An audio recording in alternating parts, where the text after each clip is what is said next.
Hello, everybody, and welcome back to Tales from the Archives Reverie. You look great today. Did you do something different with your hair? It's good to see you. Let's get started the way we always do with some introductions. Hi, hello, how are you? I am James. I'm your archivist and game master for this show. I use she, they pronouns. You can find me on some social media at TTRPGay, other social media at Nice One James. I like to mix it up, keep it interesting. It's a scavenger hunt. You're welcome. You can also find me for the next couple Fridays over on twitch.tv/criticalmisses playing Warengard, a very cool dragon riding game that's coming to backer kit very soon if you want a very cool dragon rider game. I don't know, you didn't hear it from me, but it's very good. You can also find me looking sort of off into the distance, imagining the LARP game I'm going to have in 7 days because it's going to fix me and I'm really excited about it. So if you need me, no, you don't. And that's me. Let's move on from there to my good friend Diana. Hi guys, I'm Diana. You can find me most places on the internet at Sapphic Striganona or just Sapphic Striga, or in this case, buying Renaissance Fair tickets about 8 months in advance because, it's just been that kind of winter. God, that's so real, Diana. As someone who was looking at Ren Fair tickets last night. Anyway, moving on from there to my good friend Grace.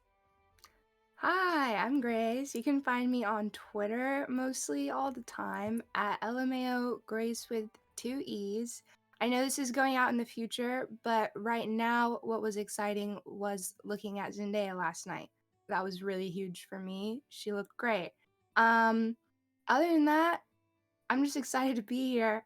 I'm in a really laughy mood. Don't know why. But yeah, that's me.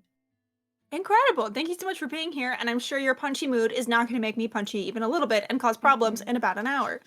And last but never least, my good friend Jess. Hello, I'm Jess. You can find me at Sarah Sleep everywhere because I don't have any other usernames. You can also find me ducking out of frame periodically to just eat so much bread and soup, which I feel is like the perfect way to spend a D&D session. No, that's real and true. Our good friends Mara and Sweet unfortunately can't join us today, but please send them love over at _Sweet Stories and Lore Dropout because we love them and are very excited to see them again soon. Also, VJ is stream producing today, at least in the recording. Everybody clap for VJ and potentially Miller if Miller streams this later. They're doing a wonderful job and we love them. Amazing. Let's move into a couple of announcements. As always, be sure to follow us on social media at Starlight Tales _ most places. On Twitter, you can find weekly updated programming things as well as a very fun U quiz that went up today as of recording, but probably a couple weeks ago when you watch this about Starlight Tales couples. And I had a lot of fun and I got Larkanalia, which was very fitting for this and not at all emotionally devastating for me as a person. You can also find us on YouTube. If you're watching this from the future on YouTube, hello. I hope things are better there. You can also find us on Instagram and over on TikTok. If you want to yell at me about today's episode, you can join our Discord. It's very fun in there. Sometimes you get little exclusive lore bits as a treat, and the community is very nice, so come on by. Also, we have Patreon. If you are already supporting us on Patreon, thank you so much. You help us make this incredibly gay content, and we appreciate you so bad. There's a lot of really cool exclusive content over there. There's live streams. Jess and I have been writing a Rose Cult Pirate AU book for a little while, and it's going really good and gay and dramatic. We've been doing varieties, actors on actors, but with Starlight Tales characters. It's a great time. If you're able to, you should pop by. We'd love to have you. And if not, that's okay. Thank you for supporting us just by watching our streams. Also, if you're looking for good, it's like kind of Valentine's Day themed merch, I think. I'm trying to find a segue here. If you're looking for a shirt that really says, I went to Space Vegas and I got married and then I got divorced the next morning, but I had a great time, I have great news for you. We have t-shirts and cups, and they're very cute, and you can get them in pink or white. And I want one very badly, and it lives in my brain, but they're very cute. Also, on the topic of doing a little bit of shopping, if you're looking for any tabletop dice or tabletop accessories, that's the right order of those things, be sure to check out the lovely people over at Die Hard Dice. They make beautiful stuff, including this D20 that I show off every time I talk about them because it's great and it rolls well. If you buy something, be sure to put Starlight 10 in at checkout for 10% off your order, and a little penny in our pocket so we can buy ourselves dice on a special day too. And also, you're looking at the art on the stream and you're like, man, I wish that was my little guy in that flower frame. I have great news for you. Jess and TT have commissions open, and they're very good, and I want to give them all of my money all the time, because they're nice people and they're really good artists, and it lives in my brain. And I think that's all for announcements. Did I miss anything? Nice. I love getting an A+ in announcements. Without further ado then, let's settle in, crack open our book for tonight's chapter of Tales from the Archives.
And welcome back. I have no idea what BJ said as we were starting, and it really got into my brain. I'm so sorry. Anyway, let's talk about the last time we saw our party.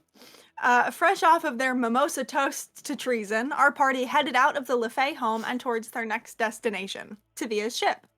They found the Shadow Siren tucked away in a cove hidden from the docks, but shortly after climbing aboard, Aelia discovered they weren't as alone as they'd hoped. While Elise and Luca read a letter from the past tucked into Isabella's Inquisitor coat, Aelia, Lark, and Tavia found a thief attempting to sneak out of the ship's hold window with Bella's journal in hand. What followed was a chaotic combat encounter that I couldn't put concisely into words if I tried for this recap, but suffice to say, each member of our party proved their mettle, scaring off all but 2 unconscious thieves. They learned shortly after that the band had allegedly been sent by Alexander Canterbury, noble envoy and viscount on Ambrose's privy council, the man who handles the king's less than savory business. But as Elise began poring through Isabella's old notes, she had a series of even more shocking revelations. Firstly, that Isabella's disappearance was attributed to a series of strange notes about hoping to find a woman she loved again, one they thought had been lost to her. Second, that Isabella had done a fair amount of research over the years since they'd left Everglen, including into the Oaks family all the way back to the Shattering. Highly technical magical research about entry into planes and how time passes between them, along with a note that clearly bore a lot of importance in her mind, but that she did not expand on in her notes, summed up only with the word Reverie, circled again and again. Finally, Elise discovered fragments of the past tucked into the spine of the journal, by way of 2 pieces of parchment, both of which revealed that the person Isabella had been searching for all along was the late Queen Astra, better known to us as Rose's mother. Overwhelmed and exhausted, Lark split from the party and went to the water's edge, hoping a magical spirit of Everglen may have answers to help them. And while the spirit didn't know much themselves, she told Lark of several places he might find them, 4 places where the veil between his world and the dreaming were much thinner. And we're going to pick up right where we left off, presumably with... Tell me what the party's doing. Someone paint me a picture. I don't want to speak over you. I think Alia's kind of sat down and is taking a breather, because yeah, she got her hit points back, but she lost so many in that fight. And so I think that she's kind of just has cleaned off her sword and put her sword away and is kind of just sat down doing, like, you ever see an athlete do post-game stretches? Because you do have to stretch afterwards as well, guys, if you don't want to cramp up. So she's kind of sat on the ground, just kind of stretching and taking a moment to like recenter. I think Luca follows you over and is watching you stretch. Just looks very confused. Are you What are you doing? Is this Just- like a... I'm stretching to make sure that, my muscles don't tense up when you after a workout, the flood of lactic acid, that's what causes like the soreness and the feelings of sluggishness after sorry, would you like me to show you? You didn't Is really this do like a lot a of... royal thing that you have to do after you fight someone, or is this like just what people do? No, this is an athletics thing, I suppose, just to going to live for a very long time, so I'd like to keep all the bits working so I can swing a sword long into my old age. Yeah. I'd love for you to to show me. Are you like okay with the whole? Cause you kind of like respectfully. I mean, you didn't get your ass kicked, but it did look like it hurt. So I just wanted.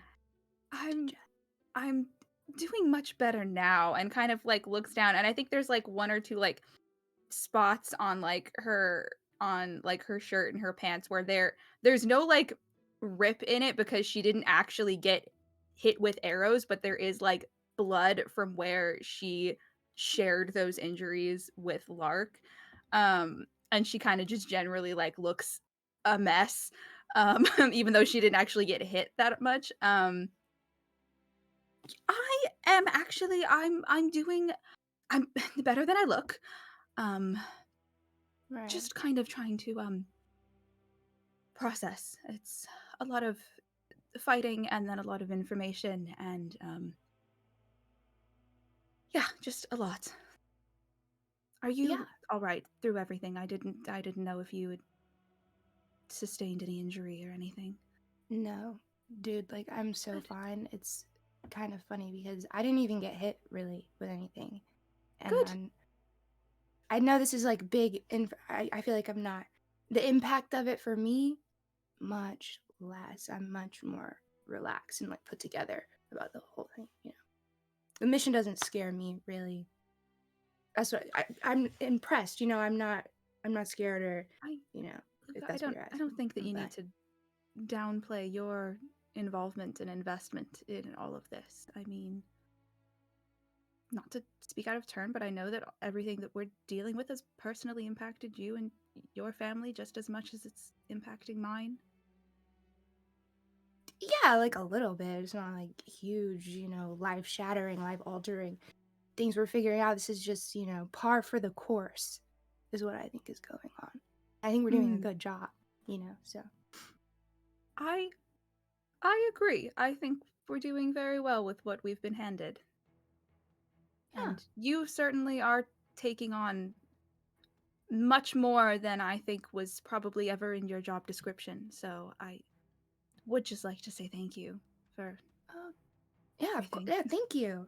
Thank you, because it wasn't in my job description, this whole thing. No, I didn't think so. The mission, it really wasn't. I don't assume it was in yours either. Did you get like a contract when you married Lark, or what was that like for you?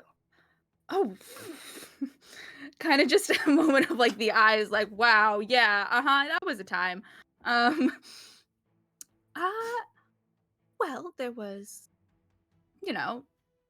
discussion of the royal duties and responsibilities that are part of being crown lady, and then of course part of being queen. So there was a sit down. It was after the engagement, but before the wedding, with just a few folks to make sure that I fully understood what exactly I was agreeing to. I don't know if there was a contract, or I don't believe that I signed anything. It was more of like a verbal, like, hey, this is the whole deal. Are you up for it? And I said yes.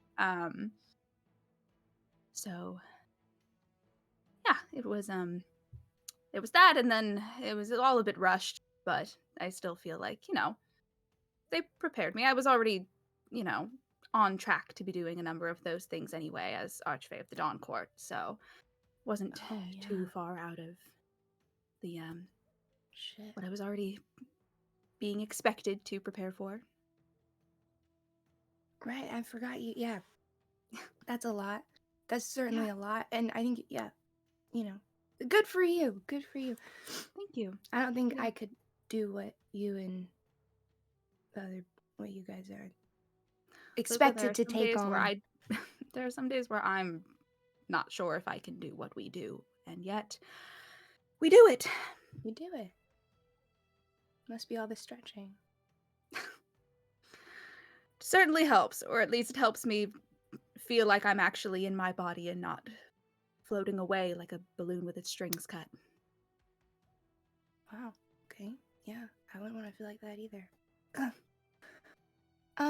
Okay, cool. Well then, since you feel, more prepared for this maybe than some other people, not me, because I do feel like super prepared for the whole thing that we're doing.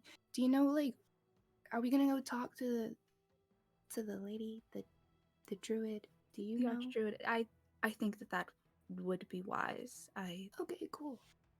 hope that she can be discreet regarding the questions that we have, and she would probably have answers as someone who's deeply connected to the the natural magic of Everglen. So I do think that we can hopefully get some answers about, and kind of taps the journal about this. And if you would like, we can of course make some personal inquiries on your behalf as well. Yeah, I mean, I'll probably ask about it. It's not like the main concern I have or anything. Well, Luca, first of all, this is something that, like I said, impacts you. And so you are very graciously giving your time and your energy to helping us. And so I think it's only fair that we make the time for you. And it also is probably connected if your parents and their entire druidic circle vanished to the dreaming. I do feel like it is definitely relevant to the case. So even if it wasn't, wouldn't have to feel bad for I asking. don't know. But I feel like it might be. Okay, if you feel like that, then maybe it is. I feel like maybe that. So yes, you feel like that. thank Okay, you. then cool. It probably You would is be then. doing me a huge favor Yeah. in allowing us to pursue this line of investigation. Okay. Cool. Yeah, I think that's great then. I'm glad you said that because I wasn't feeling that, but I now agree with what you're saying. Hmm. Yeah. And if I could give one piece of advice that has helped me to not completely lose my mind over the last decade. Hmm. We're in rather high stress and high stakes situations as you're shaking your head, but as people who are essentially employed by the crown in one way or another. And I know that that can be quite a lot of weight on your shoulders. And I think that it's important to acknowledge that. And it's also important to make sure that you do make time for yourself as well. You can't I will pour work from on an that. empty cup. Yeah, like, should I quit my job or something because everything going on, or is that what you're saying? I am. Ooh, all right. Well, okay. I am telling you what to do regarding your job. I will say on a personal note, if you are thinking about quitting your job, if you could like wait just a little bit, that would be just because Okay, there yeah. is a lot happening. But also I want you to do what you want to do. Are you Well, not content with the position that you currently hold? I just feel like my boss might be a little bit of a liar pants and like maybe ruin my life a little bit. My sister's life, not me. I feel very whole in Mm, my life. mhm, mhm, And I love them and they taking care of me. mhm. I just feel like with the whole disappearing thing and that he's involved, and then also Yes. I don't like the way he talks to Lark. If I can speak freely, Your Highness, uh, you know, I don't know. I'm feeling a little bit conflicted about it. But you know what? I'll wait and till we find out more information. I don't know who's telling the truth. So Exactly. I think that's very wise to withhold thank judgment you. until we know more. And if we, not if, when we make it through all of this and everything is settled and sorted, if you ever want to get out of that office, because I have been in there and um, it is a bit chilly in terms of the It's atmosphere. cold. And You need to physically turn up cold the as well, which heat. I don't Yeah. particularly. It's much warmer in the Dawn Court. I don't really enjoy the weather there, but I mean, I could always find a position in my personal staff. You do that for me. I have essentially been. I haven't really felt the need for one, but I suppose that as things pile on, and then I, gather more responsibility, I have kind of been Mhm. without a proper like assistant for this whole time, That's and great. it's kind I of have just a been me and great my bullet resume. journal against the world, Mhm. and you have qualifications, I so do.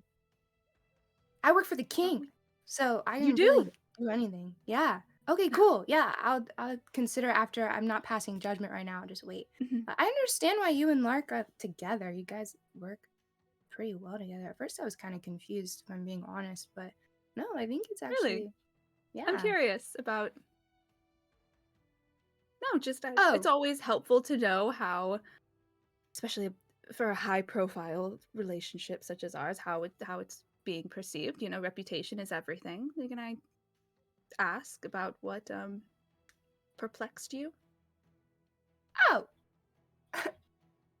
Well, in the sense that, um, you know, like before I've like seen you two like work together really well, and you have a Mm, lot of good wisdom, mm, and you're very caring, and you speak from your heart, and Lark does that too. mhm. But I think before I kind of thought like maybe Lark was just a little bit. I love Lark, not like in a weird way, but like and so I think I thought that you two were a little bit not on the same. You seem like they're on the really straight and narrow sometimes from the outside, and like very like, Mhm. and Lark seems that way too, but you just seemed it in a different, like separate way. I You know feel what like I'm you're trying to saying? spare my feelings, and it's obfuscating No. the message a bit. No. You came off like uh you know, like follow the Like- not all the time, Like a hard ass? No, like a Oh. little bit, yeah, but no, well, not like, in a weird way. Because Lark's also a bit of a hard ass, but it's like you can just walk a little bit around it, and but with you, it's like I can't. I think it seemed not because it's not me. I didn't think that. I'm just the way it might be perceived. Good to And know. then Lark's like the way he is sometimes, so I just but I think you two are really good together. I think you work really well. You seem like best friends. Thank you. I agree. I think that our strengths complement one another. Yeah, they definitely do. Good. Mhm. Well, thank you. Hey Grace, can I roll an insight check to figure out what the fuck Luca was talking about? Because I'm a little bit lost. Yeah. Okay, cool. Also, Grace, please take a point of DM inspiration for just all of that. That was Just so all of it. fucking funny. I love you so much. Oh my god. cheeks I hurt can't because breathe. I've been smiling and laughing so much. I did just roll a Oh my natural God. 20 for a total of 25. I think you get the sense that like Luca thinks that Lark is like was more like delicate, and then you were very like a strong hand and everything, and so she was a bit confused. She was like, "Oh, I don't know how that works Okay. sometimes, maybe." Okay. But Okay. Okay. All right. That makes and she's that trying makes to sense. say it in a more roundabout way. I understand. Mhm. Gotcha. Okay. Yeah, I think that Alia gives a very like knowing smile and a little bit of like squints at you just a little bit. Right. Well, thank you. I always appreciate insights from from an outside Yeah. source. Yeah, well, I didn't. This was before I like knew you guys, just how you were. But now I know you better, and I saw you get like shot, essentially, and all that, and fall. So yeah, okay, I'm gonna stop talking.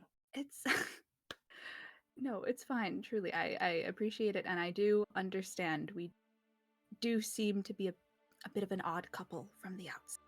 Yeah, a little odd, I- but it I works. understand. It works. Well, thank you. Again, I appreciate all of your help and support in everything that you did not sign up for, but you have still shown up for us every time, and that will not be forgotten. Well, thanks, Alia. I appreciate you too. It was really nice. And then I'll show her some stretches. Like, Yeah, let her stretch with the. Amazing. While all of this is going on, let's go check in with my good friend Lark. Lark, as you're kind of sitting here by the shore, I think a moment after this like water spirit dissolves, you hear kind of like the crunching of rock, very like hesitantly and pointedly behind you, and Tabia kind of clears his throat a little and goes, "You okay?" I think Lark kind of like dips their hands into the water and kind of like rolls up like their shirt sleeves and like Yeah. starts kind of like rinsing like the blood and like the kind of like ash from like their skin, and kind of like will scoop water up and kind of like try and become a little bit more presentable, and like, Yeah. fine. How are you doing? I'm fine. Got the journal. That's a win. So. Yep. I wasn't listening to your conversation. I know I'm like magically tied to you. I just wanted you to know I wasn't eavesdropping. Okay. Great. So, what now? Now we reconvene and speak, I assume, to the Archdruidess and continue our line of query in that direction. Great. I would just love to run up on my ship and grab some stuff. If you want to extend the distance, I can do it while you guys are catching up. If you want, I just, I think you see like Lark pause a little for a minute with like their hands kind of covering their face, and you get the impression that Lark's remembered that they can extend this fucking thing and they didn't need to drag Sure. you into a cave with them. And they go, Sure. yes. Still getting used to how this thing works. I can handle that for you. I won't handle you handle it. I will handle the I'll sort it. Thank you for sorting it.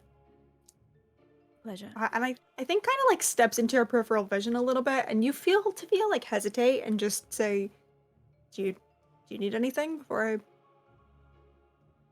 go? I think they give. I think Lark looks up at this man with like the biggest, like brownest, like fucking doe Yeah. eyes, Yeah. just full of confusion, and goes, such as. I think Tavia, who is like, for most of this, even though you haven't been looking at him, has been sort of like half turned away from you and like looking up at the ceiling in a very, I didn't hear any of that, even though I'm 10 feet from you because I literally legally can't go any farther, kind of expression. I think like looks down at you for the first time, and there's a moment where they just like blink at you and then just, no, just, anything, a hand up, shoulder to cry on, anything. Offers up their hand. Yeah, we'll like reach down and take your hand and just like not firmly but gently like pull you to your feet. And you can feel like the warmth of his skin, and his like hands are a little calloused, but I think they're softer than you would expect them to be for a pirate. We'll kind of haul you to your feet and like linger for like half a second longer than he needs to, and then we'll pull back very like Yeah, right. immediately. Right. Well, I will also. great. Sounds like a plan. And break. And we'll just about turn, walk away. I think it's Lark's turn this time to kind of go, oop, and kind of like, and then Sure. starts like messing around with the ring as they walk. Yeah. And yeah, I think by the time they rejoin the group, Lark has figured out how to extend that distance a little bit more. So maybe it can return. You come back to your wife and Luca stretching, and Elisa's sort of like squatted on the ground with the book open and seems to be trying to take the rubbing of the map that Tavia said was in there. And Tavia will just kind of like eyes on the ground straight ahead, but we'll like look you guys, give you like a real quick nod, and we'll scamper up the speed up the side of the ship with like shocking speed considering how slowly you guys made your way up this just a few moments ago. What was that about? I don't think I've ever seen a Pirate King scurry before. You've met many pirate kings before. In fairness, no. Maybe it's their just default speed. Rat-like nature. Are you? I think more talking to Elliot. I think you could tell that Luke is just in on the stretching for fun. And kind of like very like concern-filled eyes, kind of like look down at you. Are you all right? I'm fine. And oh my god, Handsome is here. That's crazy. I'm really fine. I honestly just need to get a bit cleaned up, and I'll be right as rain. Okay. Do you want my jacket? It didn't really get that singed. Oh, that is... I would love to know what your definition of actually singed is, if that's what we're working with, because that is, it's a bit rough. Yeah, well, I think as they kind of like shoulder off their jacket, like kind of like the hand dips into the coat pocket, like oh, you pull out their like Nokia brick hollow transmitter that's like smoking. I think that's my definition of singed.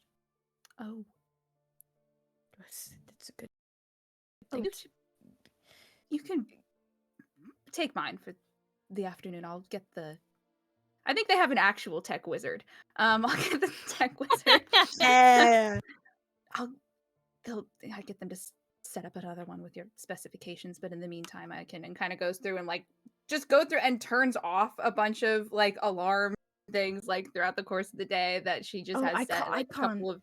There's too many things on there. I won't know how to use it. It's fine. It's just I'll just it just opens it up to like the address book, and it's just you can just call and message from there, and that's it. And anything else that pops up, just ignore it. Just swipe it. It goes away. Swipe it. Yes. Is there a button for a swipe button? It'll, you know what, and goes in, and it just resets the notification settings, so it'll go away on its own. Never mind. They'll just disappear after a minute. Okay. Thank you, darling. Of course.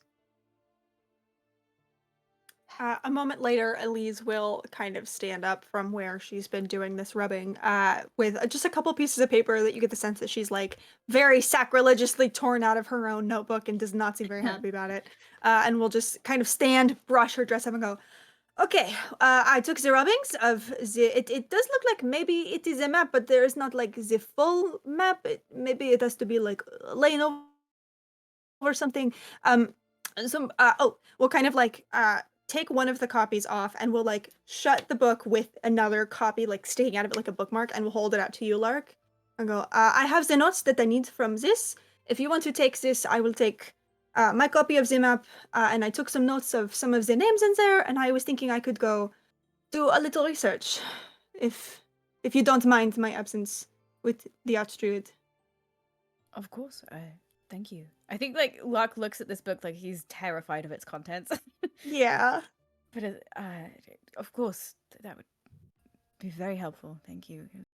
Please. Of course, wonderful. Would you like me to take the two kind of like points at Smash and Dash in a very like offhand sort of way? I can drop them off with Viria and make sure they don't make it to Alexander. Sure. Would you like an escort? If you want to. I know. I think again kind of looks at the two of them like and like this frail old woman, yeah. but is trying not to be rude about it. Sure. I mean, it seems to me like they will be on their best behavior, so they don't get, murdered or anything. But if you would like to come, you are welcome. Looks at Alia like, how do I say this politely? This is a social thing that I don't have the skill for. I think she'll look over at Smash and Dash. Why do I always feel like that? I know that that's right, but I always am like, there should be another name in there. No, you're and good. We'll kind of just call out, are you two going to behave for our archivist?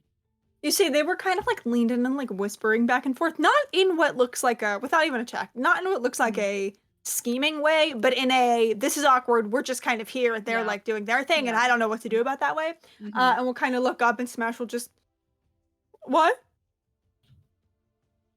Are you going to behave for our archivist if she walks you back? Oh, all yeah, right. No, definitely, best behave, yeah. Wonderful, thank you. We'll kind of look. You see, it kind of like has to like move his hands a little bit to give you like a thumbs up in the corner. Yeah, you see? Perfectly fine. All right. Well, if you need anything, phone Ailey. I have holds up. I have this. It's great. It does so much. What are all It's those made buttons? three new noises since I've just been holding it. That's too many noises, if you ask me. I know. Well, phone this one, not mine. I will probably phone Luca, but I will keep it in mind. Okay. It's just this sort of has it as like a shortcut, so I don't have to go looking through. I love the in your shortcuts. favorites. Yes. Sure. That's what they call it, with the little star next to I just sort of like push a number, and then Luca's face is there. Wonderful shortcut. Anyway. I agree. Okay, well, good luck with the Archdruidess. And we'll kind of like stand a little straighter and go, you two, come on! And does not help them up, just starts walking. And you see Smash and Dash kind of like shuffle to their feet a little. Let me see. Did they manage to do that falling over? No, that's a natural one. It takes them 5 minutes to stand up. They fall over 3 times. And then eventually we'll kind of go toddling off. And you have the journal, and you also have a rubbing of this map? Question mark? Okay. that's in there. Right. And a minute later, Tavia will come back down in a new shirt. Looks like he's taken the fastest shave of his life. His shirt is kind of like a silvery blue. Looks like water moving a little bit. Very worn, but very well taken care of. And just sort of scurries down. He seems to like have like a box of something in their hand, but we'll kind of just. Okay, sorry, I didn't miss any. Did they escape? Should we be running? No, Mhm. the Elise is taking them. The old lady? She's a bit stronger than Uh, she looks. She's not that old. Yeah.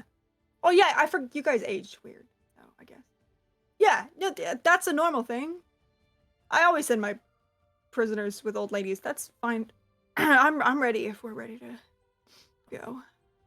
Locke's eyeing whatever they're holding and just kind of raises like a little bit of a quizzical eyebrow at them.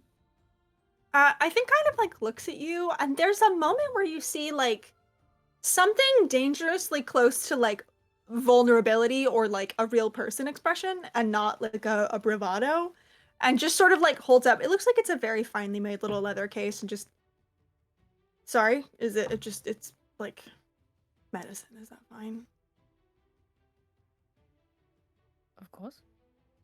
Great. I can do it while we walk though. You see, kind of like flips open the case, and there's what looks to be like a series of like little vials, with this sort of like swirling, glowing, green liquid. I can do this while we walk. We don't have to stop. Do I know what this is? Make an Arcana check with advantage. Why not? Or if there's another check you want to pitch, you can pitch it.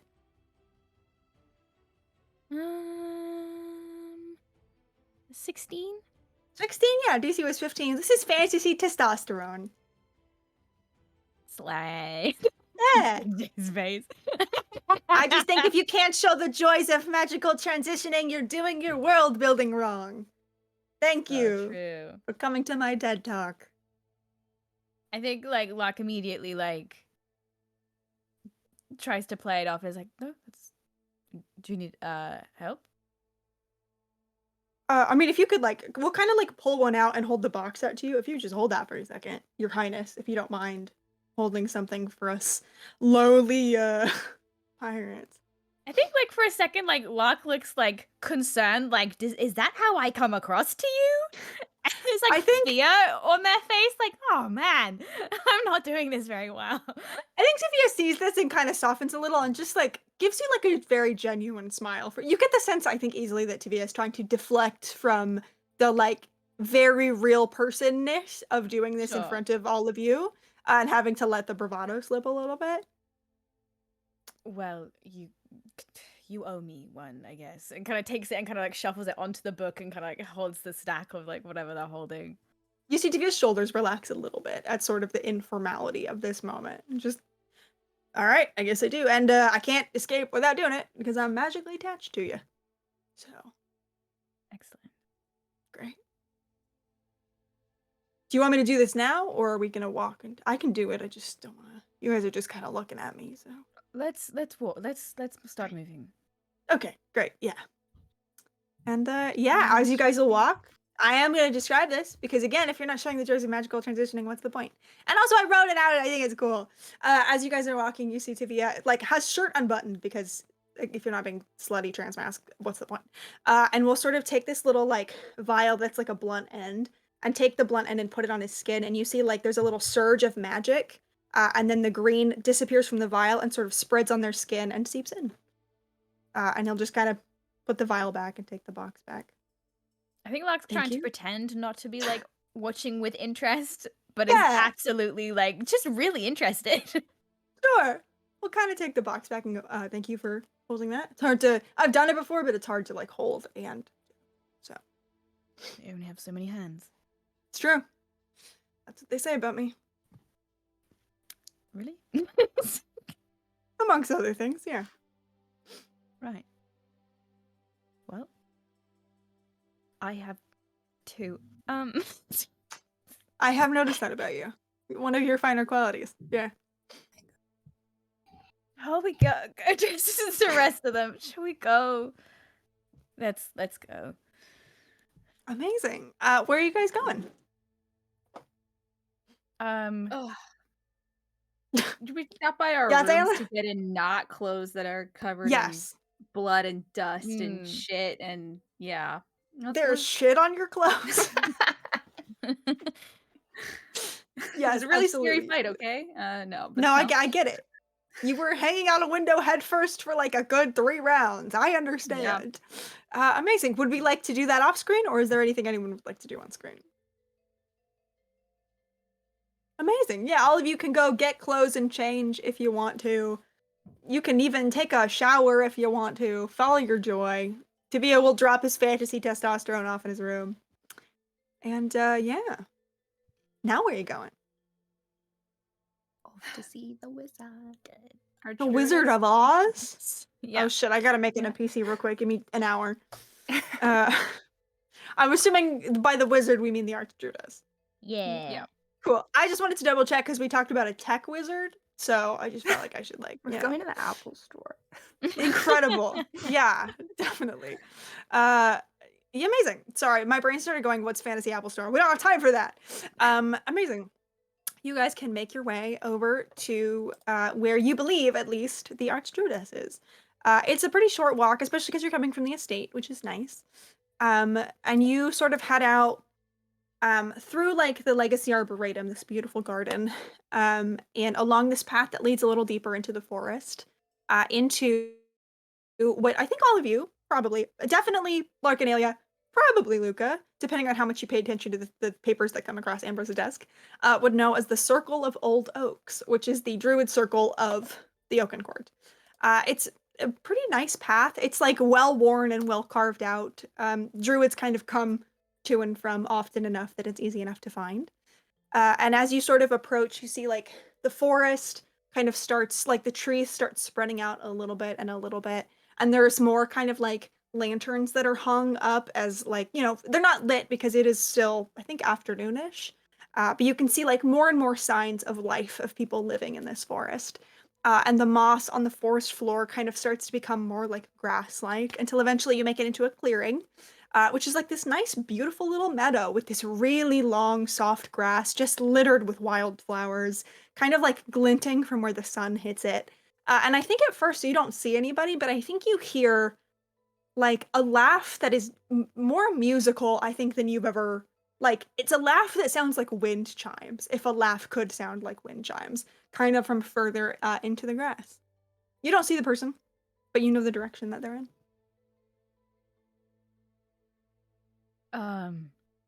Hello? How loud are you saying that? Like, kind of a little louder than speaking. Yeah, I think there's sort of a pause, and then you hear Clark, kind of from like maybe like 15 feet, 20 feet in front of you, in the grass. Is it? How many people outside of the castle like refer to me by my first name? I mean, I think it's not like unusual for some of the people in the Privy Council to do so, like Yeah. in passing, just because they've seen you grow up, basically. Not even consciously. Outside of that, pretty much only people that you would give explicit permission to. Okay. And I think you would probably recognize this voice as Venus. I'm sure you've spoken to her Okay. before. Cool. Yeah. Cool. Yes? Sorry, I'm just in the grass. Did you need something? You see a little hand kind of sticks up from the grass. You get the sense that they are sitting here. I think at the appearance of the hand, they like look into it, like and start like guiding the group over. Yes, actually. Yeah, absolutely. You can sort of walk through this grass, and you reach a section of the grass that you see like, you know, this is fairly long grass, and the circle that Venus is sitting in has sort of been like folded down with the force of like her and the other people that she's sitting with, sitting here. You see Venus Sweetgrass, Archdruidess of Everglen, is an Eversprite with glistening, slightly pearlescent wings that almost resemble like pale pink flower petals. She's wearing a really long, fine forest green, like wrapped dress that's embroidered with little gold leaves. Her hair is a series of long, very soft pink twists, many of which intertwine with each other to create larger braids. They have this sort of like fine, thin wooden circlet that comes to stop at their temples, and it's inlaid with golden leaves and tiny gems that gems that catch in the light. And almost growing from this circlet drips these long stems of lavender flowers that sort of like intertwine in her hair. It really looks like they're growing out of it, like they're living. They're not cut flowers. Her skin is the warm brown of a forest floor during golden hour, and her eyes are like this deep molten brown. And you see she's sitting very comfortably in this grass with... Oh, but you guys make me a nature check real quick. I don't know if you would recognize this animal. Like 3. Cool. 15. Okay. Oh, What'd I you get, actually have Alia? a +7, so 10. Incredible. What'd you get, Alia? 15. 15. Okay, I think Lark and Luca, you don't recognize this. Alia, I think you have not seen this creature before, but can figure out. This is a displacer beast kitten, kind of on its back in Venus's lap, and you see it's like it's this sort of like deep purple that almost has like the resemblance of an oil slick, where at certain points it like catches different like fractals of light and color, and you see it has these like kind of really long, almost look like tentacles, kind of with like barbs on the very end. Has its stomach up and is like batting at one of the pieces of lavender that's hanging from Venus's hair, and you see every now and then it's like seems to like its form seems to shift a little bit, and it looks like it's like an inch to the left, and then it swats it and it's back to the right. Something about this creature, for those of you who are not familiar, seems to like shift in space somehow. There were also 2 other figures, sitting behind Venus that I think all of you would recognize as treant saplings, which are these 2 like fairly small trees, one of which has these long kind of willow fronds, and the other of which almost has like cherry blossoms. And they're sitting and they're speaking to each other very softly and very slowly in a language that only Luca and Lark would recognize because they're speaking in Druidic. And they're sort of like very slowly with these long fingers like roots are just braiding Venus's hair. And yeah, Venus will kind of look up from, she's like a hand up, you can tell, pronouns are they, she, by the way. You can tell that she's been like playing with this displacer beast kitten, and will stop and go, oh, hi everyone. Sorry, I was indulging in a moment of, no matter what can I do for you? And I think here, her eyes fall on you, Luca, and she gets this huge warm smile. She goes, Lady Steward, it's good to see you. You look great. Thank you. It's good to see you too, and your little friend. Oh, this I one? think Luca's like in awe. It's like, oh my god, this is so Yeah. cool. Like, it's a No, for sure. familiar feeling, and she just feels very like at home. Yeah, absolutely. She goes, oh, this one? Do you want to meet her? She's Yeah. friendly, I promise. Yeah. Oh yeah. Even if she Yeah. isn't friendly. Yeah. I love that attitude. Here, come here, and we'll kind of like pat the grass next to them a little bit.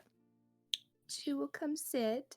Yeah, you see, you kind of like settle in, and Venus sort of like leans in and whispers something to this kitten that almost seems to be laced with magic and less is a language. And you see the Displacer Beast kitten kind of like stops from where it was like pawing at her hair and looks at you upside down with just these big brown eyes. And then after a moment, kind of like you feel it almost is like purring, but in a way that seems to resonate with like the air around you. Like you feel it more than you hear it. And the Displacer Beast, like, you don't see it get up and move. There's a moment where like it shifts and it vibrates in that way that it was, and then it's just in your lap. And it's got sort of like 2 paws up on your chest and is just like looking at you. Hi. Can I pet it? Or should I just Yeah. sit Yeah, she with likes sort of having her like face smushed like that. Luca Yeah. won't smush the face. Make an animal handling check with advantage. Oh, hell yeah.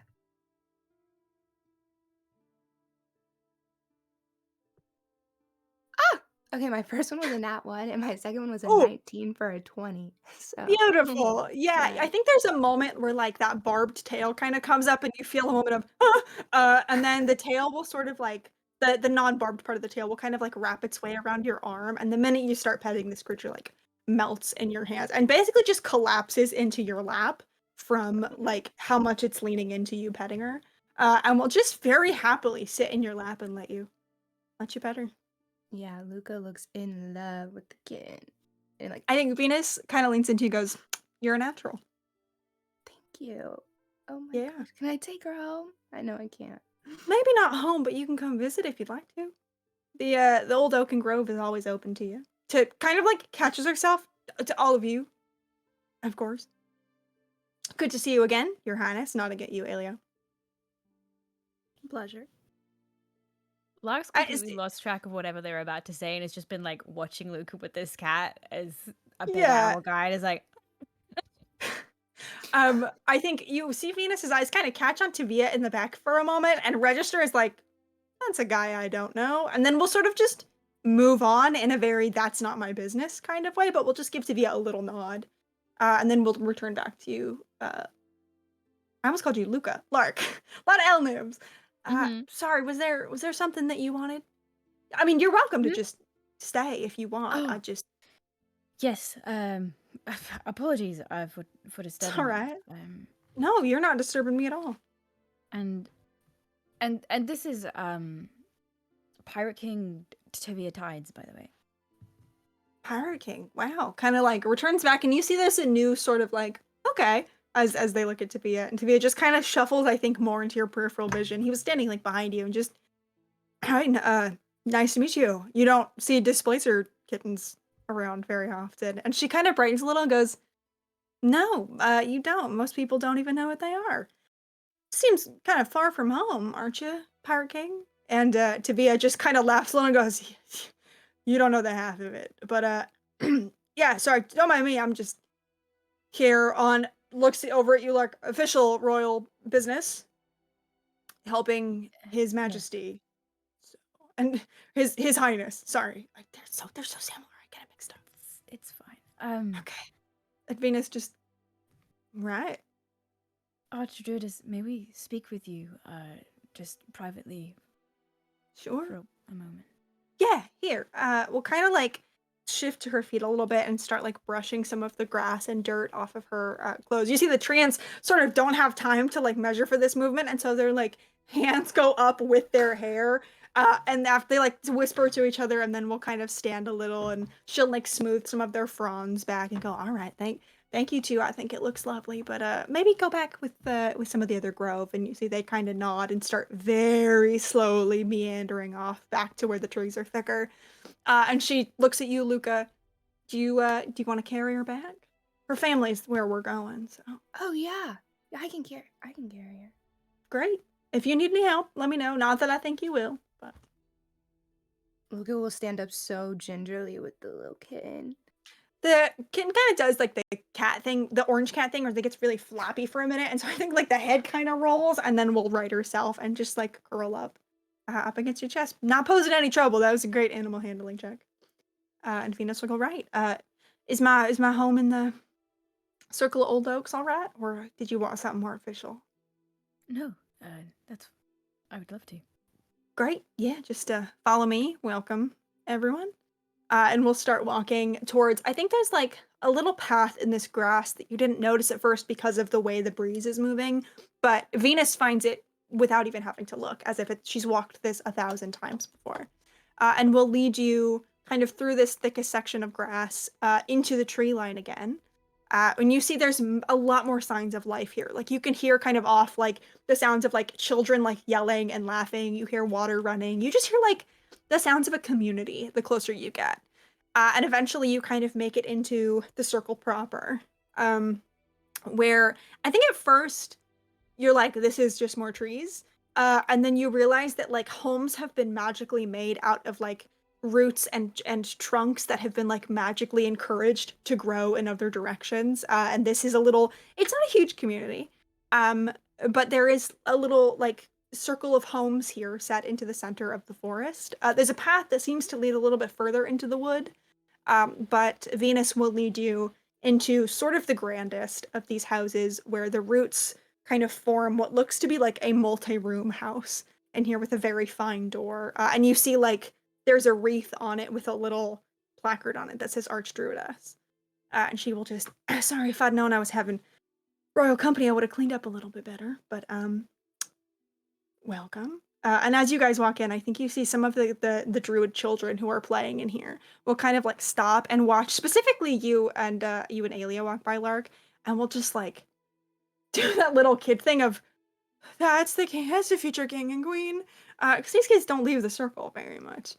And you see their parents will kind of like give you a nod and like force their children to go back to what they were doing and leave you alone. But eventually you can step into Venus's house. It's, I think, a lot more humbly furnished than you would expect from someone of such a high rank. Very cozy, very warm in here. Several like plush chairs and couches, a little coffee table with like an open book on it that's been bookmarked, a couple old teacups that she like very quickly scoops up and takes off into another room, and she'll shout back from there, do you all want some tea or something? I don't have much by way of snacks, but I can scrounge something together if you want. Tea would be lovely, thank you. Yeah, of course, absolutely. And yeah, we'll start on that. Is there anything you guys would like to do before the tea is ready and Venus returns? I think I think- Luca will show the kitty to Lark. Oh, cute. Lark immediately starts like scratching behind its ears. You see, it's like sort of half asleep at this point, but like the like chin kind of extends a little bit in that way that cats do. And she like very sleepy, slow eye blinks up at you. One of the ears like twitches a little bit. Yeah, I think. And I think the tail looking- one of the other tails like wraps around your arm. Oh, I think it's like Lark's like petting this kitten. I think Luca, you see Lark's kind of eyes raised from this kitten and kind of like look past you, and is like he's watching the children from like where they've walked off, and I think like a little bit of like a melancholy look kind of passes on his face. Uh-oh.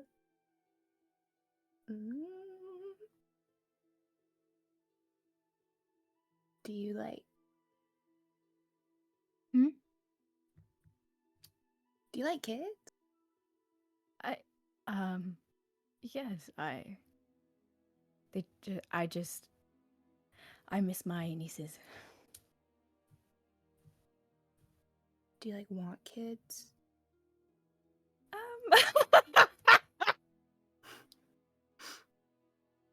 Voice goes a little bit high. I do. I'm sure one day Like you Of do? course. Like yes, yeah, okay. Do you think you'd be a good dad? I think you would. Do I have to roll some kind of check to eavesdrop on this? Because I think Alia's like standing at thing the is- window looking out, and her ears have like pricked up like a dog. I But think- is like standing very still.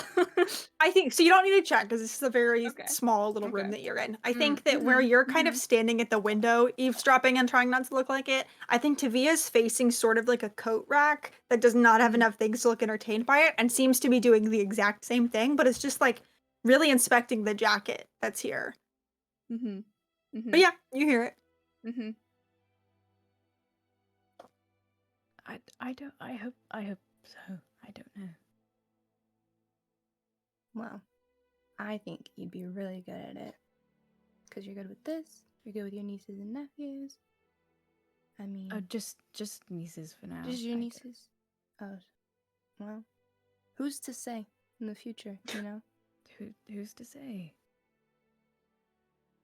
are you like planning on having kids? Like, do you have like a royal plan for when you're supposed to have kids, or is it just like whenever? It happens. I really don't know if I think they're like trying to drop their voice as quietly as they can, but aware that like dropping their voice almost draws more attention to this conversation. Venus, would you like any help with the tea?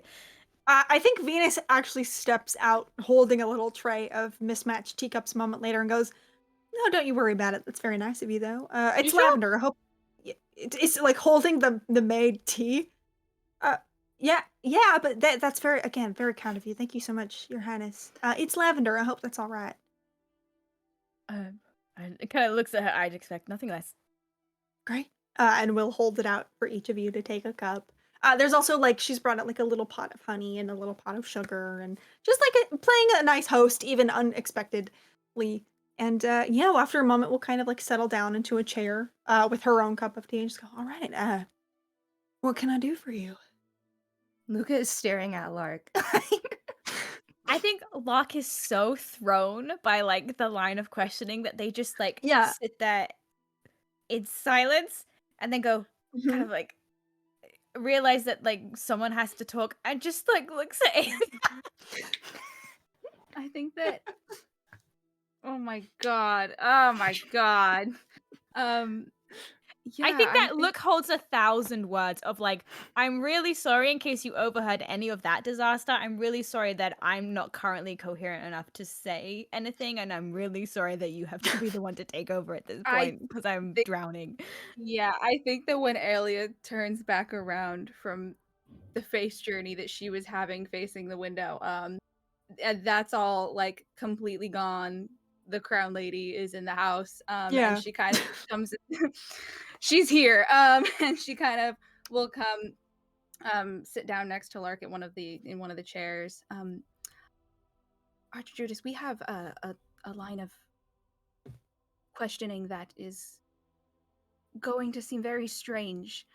Um, and if we can, we would like your discretion on this matter as much as is possible without putting you in an uncomfortable position. Of course. I mean, I answer odd questions about nature every day. I don't imagine. Just the other day, I had to explain the reproductive system and cycle of salmon to a 6-year-old. So, I mean, I really And think that's a messy one. It's kind it of is a messy one. it Yeah, is, yes. it's hard to explain to a 6-year-old. Definitely. It gets a So, bit distressing towards the end. So yeah, I yeah, imagine. Yeah. yeah. Um, So, no, of course, that's what I'm here for. More than happy to assist. So, uh, I guess just a few sort of primers. What can you ooh, ooh. This is me trying to figure out what my fucking question is. sure. What sort of information is available regarding the state of Everglen's natural magic when dreams were still a uh, part of that ecosystem? If it's all right with you, I believe Venus is going to insight check that because that was Please. so specifically worded. Yeah, it was. Yeah, it really was. Go for it.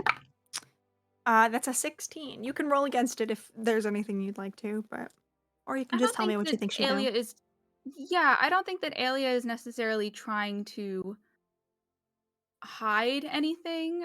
But I Sure. do think that it is like she's very clearly like dipping a toe in the water because it's like this already seems like a really big question, but it's like there's bigger stuff behind me, but I gotta see how chill you're about to be about this.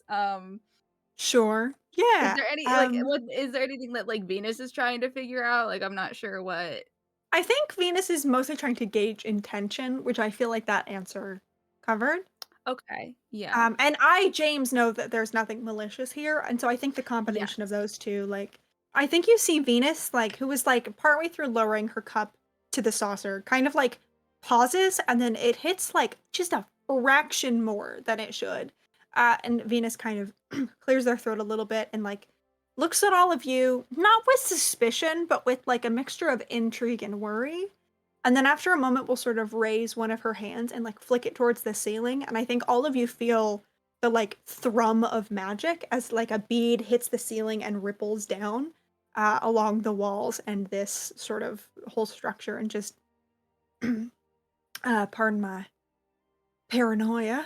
Just want to make sure nobody's listening in. This seems like a peculiar, private kind of conversation. yes. Uh, Thank you. may I ask where the question's coming from? I'm not offended by it or anything. I'm No, just sort of curious. I appreciate it. I forgive me as I'm trying to choose my words rather carefully. There's a number of I sensitive understand. pieces of information I'm kind of trying to balance. Sure. I don't know if word has reached you of the interruption at receiving day. I was there. Yeah. She was there. That's so true. Yes. I would know that. No, that's okay. I was totally there too. Um, right. Well,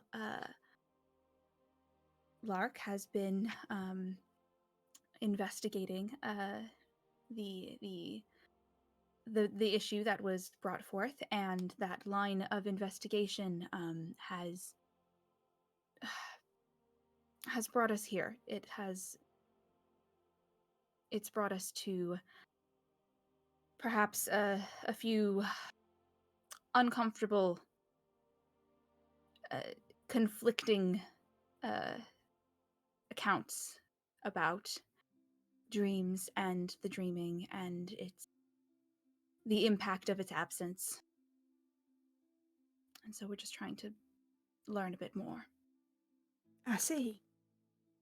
Well, sorry, your question was how the dreaming affected magic before, right? Yes. And if you know anything about how its absence has affected magic here since, I mean, that's all kind of part and parcel of the whole thing. I think when you say like its absence, Venus's eyes flick very quickly to Luca and very quickly back.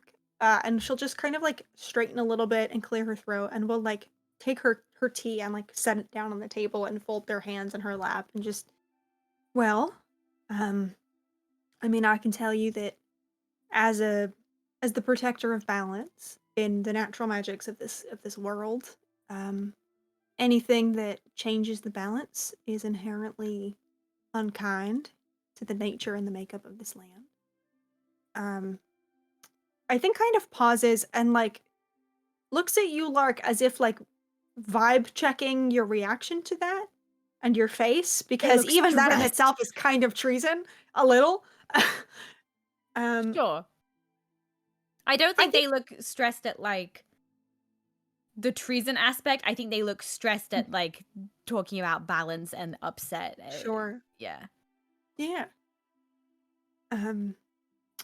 I mean, I was not there for the times before now, and I've never been to the place where it is.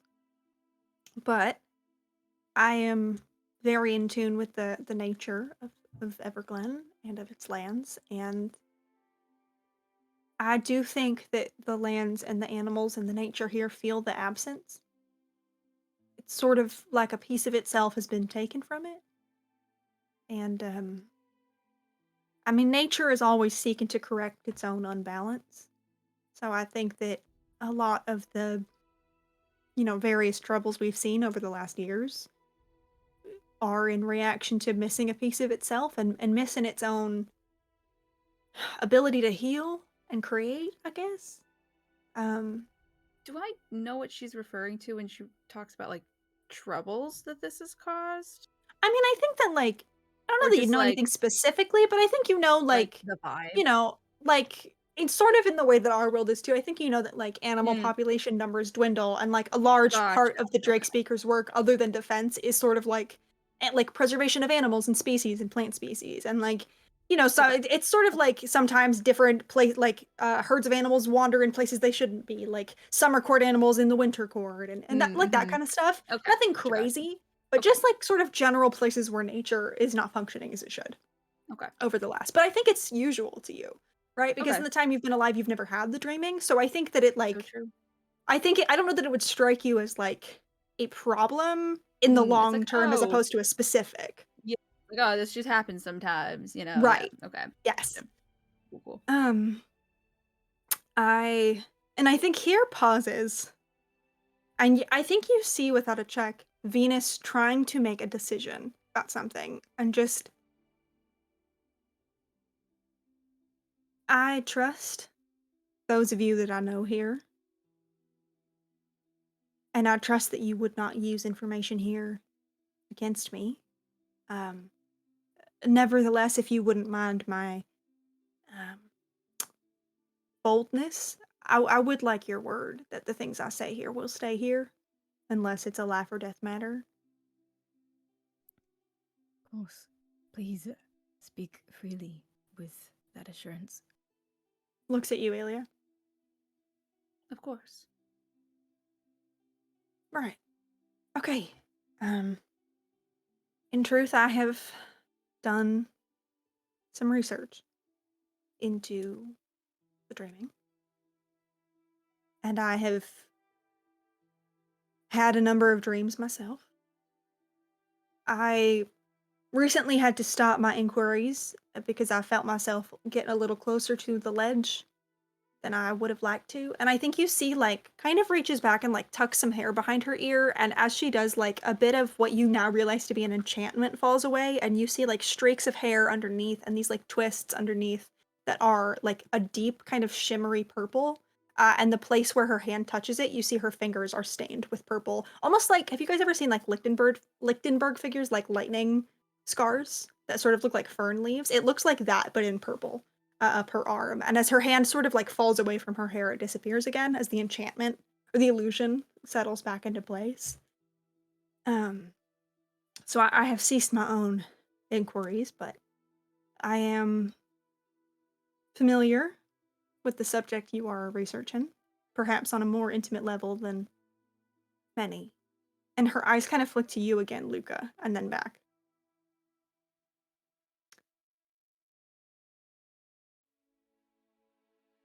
Do And- you, like, Luca, please. have you talked? You've talked to the dreaming then? Gives you a very hesitant little nod. What did they say to you? And I think I have to hang on. I think it's very clear to all of you that Venus is fighting a very difficult internal battle in this subject, and just what experience have you had with the dreaming, Luca? What do you know of it? Well, I talked to it, and she said that they've been watching me for my whole life, and that King is involved with people kind of walking off. Do you know about your parents? I know that they were dreaming and that they did what everyone else does who dreams, and that my mom was supposed to take or be the Archdruidess and then Yes. wasn't. But yeah. I never stopped looking for them. They were family to me. Really the only family to me. And God, George is gonna kill me for this, but I think they're there in the dreaming, wherever it is. I have spent the last 20 or so years trying to figure out where they went that night, and it led me there. And I think personally that's why I felt such a pull to go, because I think it's harder to fight when someone or something you love is on the other side. But I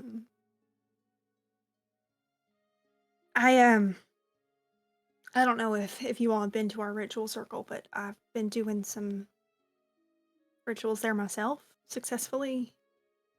And I've had very limited contact with the dreamer because I think that my position to His Majesty is close enough that I don't want to be the weak link in this plan, whatever it is.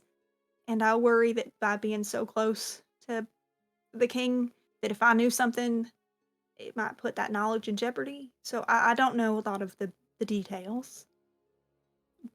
But I do know that this land aches for the part of it that was stolen. And I do know that nature always wins over man one way or the other, and thinking otherwise is fool's folly. It's ego. And while I am on the Privy Council and I'm sworn to serve His Majesty, I will always be sworn to serve nature more, and the balance of nature more. And I think it's important for you to know if lines in the sand are drawn, I will be standing on nature's side. So. Forgive my honesty. It is appreciated. And you should know that's what I told that Inquisitor when she came asking. Isabella Kinran, correct? Yes. She was looking for a way in. How recently? Maybe a year ago, year and a half. Luck looks at Tavia. Tavia is honed in on every word that Venus is saying, and you can see, like, so Tavia was leaning very casually against a wall here and has kind of come to stand on this, like, up against this, like, couch that you and Alia are on, and his hands are, like, on the back of it, gripping. And I think anyone looking at Tavia can tell, like, Tavia is a man of action, and I think not taking action in this is physically painful, but they know that there is nothing they can say that will be more helpful than what the three of you can say, and so is, like, physically restraining themselves. But every word is, like, honed in. How She come was you looking can? for... Sorry. Sorry. How come No, you can please. walk back? You don't step over the edge. Partially, I think it was luck. I think I also... I don't know what happens to those who are called by it. I went searching for it, and I knew the danger of doing so, and I think that maybe that helped. But I think eyes kind of dropped from yours a little bit. I would never betray Sylvia and Enzo by leaving their daughters behind, so. And looks up at you with a almost guilty expression. So I think Luca just looks haunted. Yeah. That Inquisitor who came through, she was looking for someone.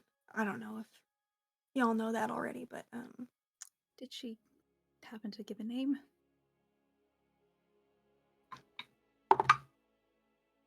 it's a natural 20. Hmm. I think you see on her face that the answer is yes, but she says, I didn't ask.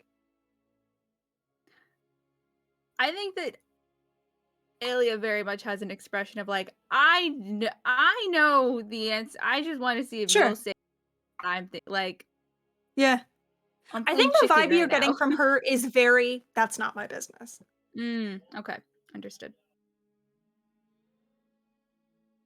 I don't know if they made it, but I'm assuming... I think here kind of nods at Tavia in a very knowing way.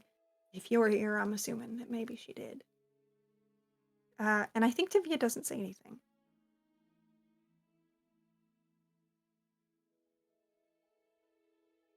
So I guess my question is, what are you all looking for?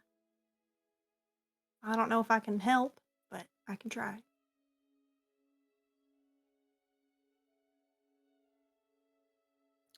What I still don't fully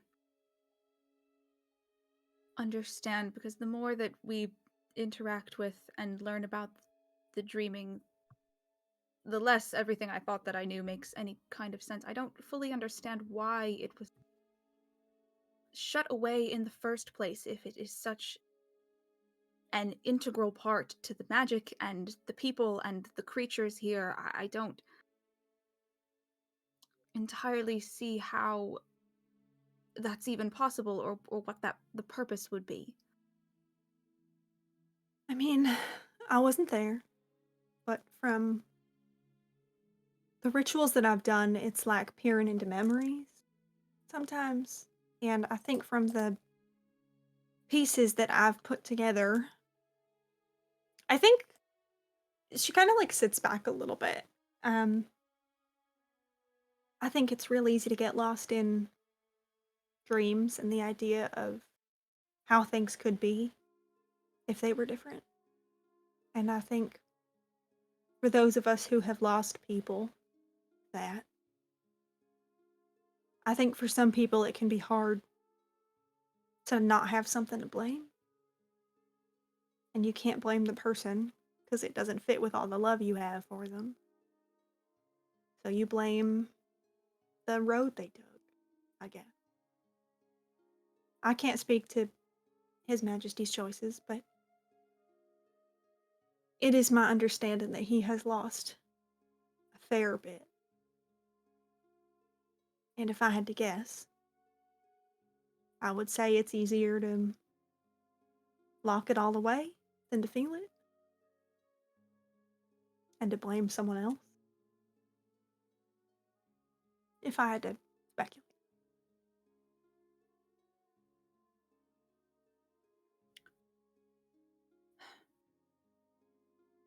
Yeah. Do you know if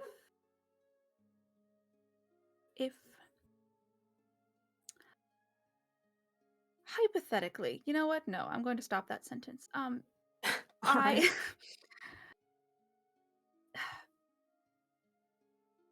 just as we have agreed to keep the things that you've disclosed private, I hope you won't be offended if I ask you to do the same, because Not at all. thank you. Of course.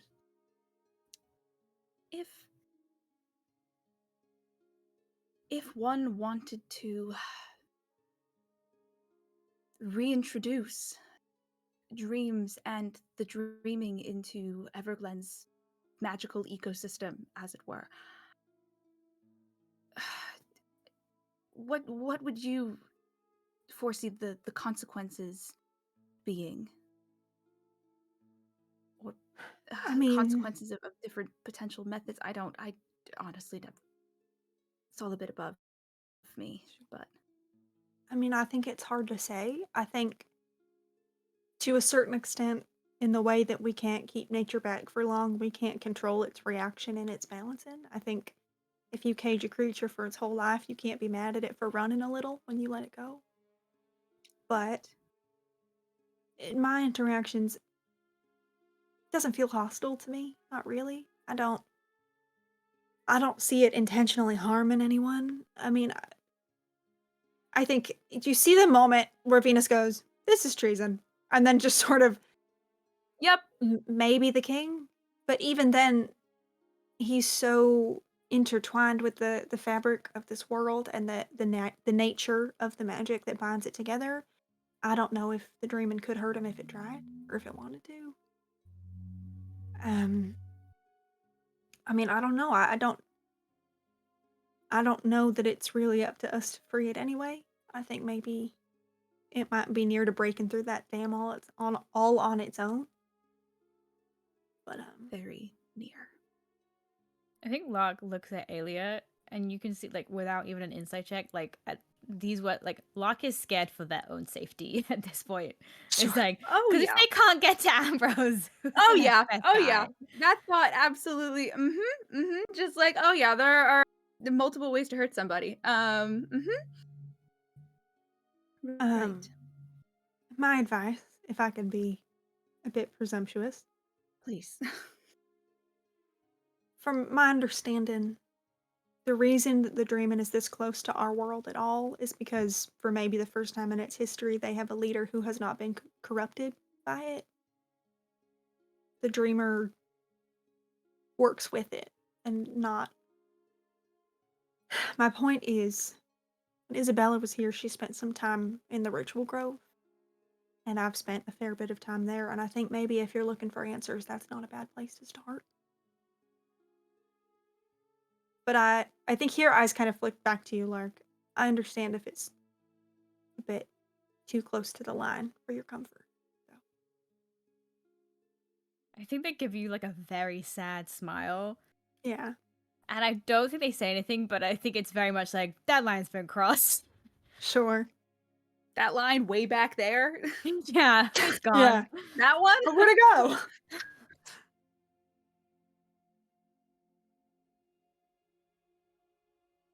We will do so. Thank you. Of course. Can I, And as me, yeah. the human guy, would you Yeah. remind me what the water spirit? I think the water spirit mentioned other spirits and places to find them, and did mention the Yes. Druid's Grove. Not this No? one. Okay. They mentioned a Druid Grove. I think, make me like a cool and sexy little, I don't know, what kind of check do you want to make me to understand this riddle? I would say maybe history. I would say you could do like a funky little wisdom-based lark check with proficiency if you want. I'll do history. I think I can have Cool. history. 14 plus 7, so 21. 21, yeah. I think that you can kind of like in this moment go through and piece together potentially where all of these places were. I think you would recognize the first one with the idea of, I believe the phrasing was like where the stars meet the sea. You know that there is a part of the shores of the Siren Song, specifically close to the entrance to the Selkie Court or Undertow, where the Astral Sea kind of bleeds in a little bit more with the water. So that's one. I think kind of going through them one by one, you realize that the entrance to Undertow on the shores of the Siren Song, somewhere in the Dusk Court, the Wishing Lock, and which is in the Spring Court, and an area that I think,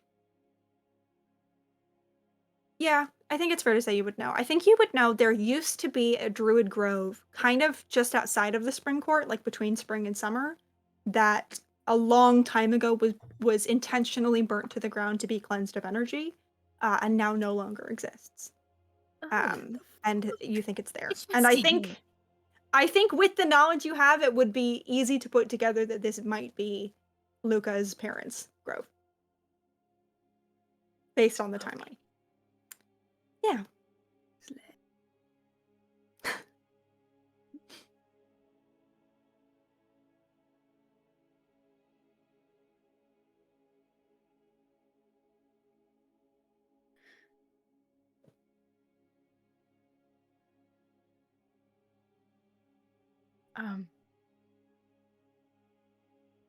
Yeah. As someone who guides balance in all its forms, is there any way to protect the people from the potential consequence of a rebalancing that may be coming?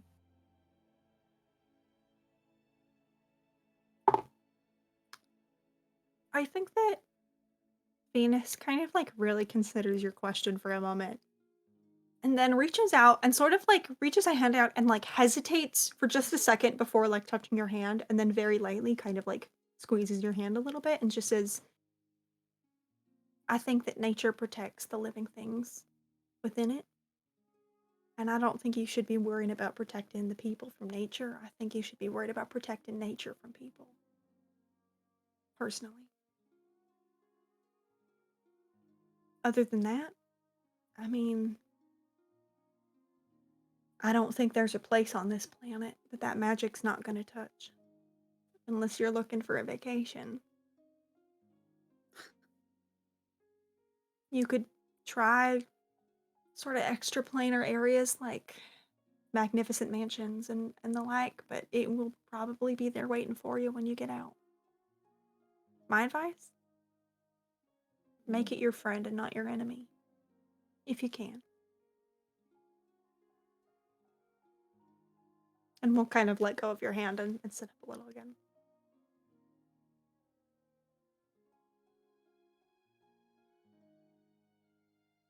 Was there a... Yeah, of course. Was there anything else I can do for all of you? No pressure on the Ritual Grove, but if you'd like to go, I can show you where that is. But if you choose not to go, I won't be offended or anything. Luca, do you have anything you wanted to ask? I think I know the answer. Is there any way that you could pick and choose and bring who you wanted back over without I getting think stuck.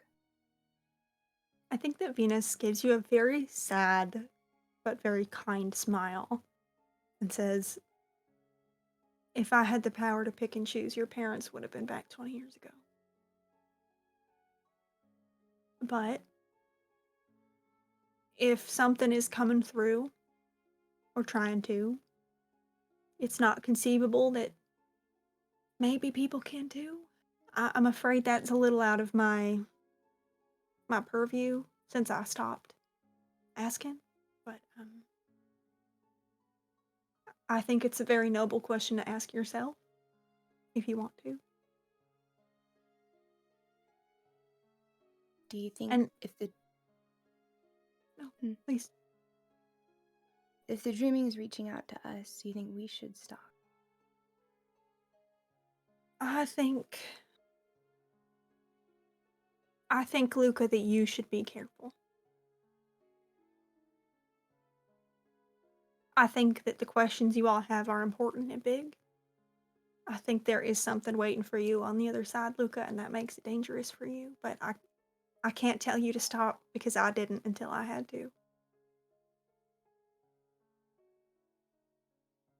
Just Okay. just be careful.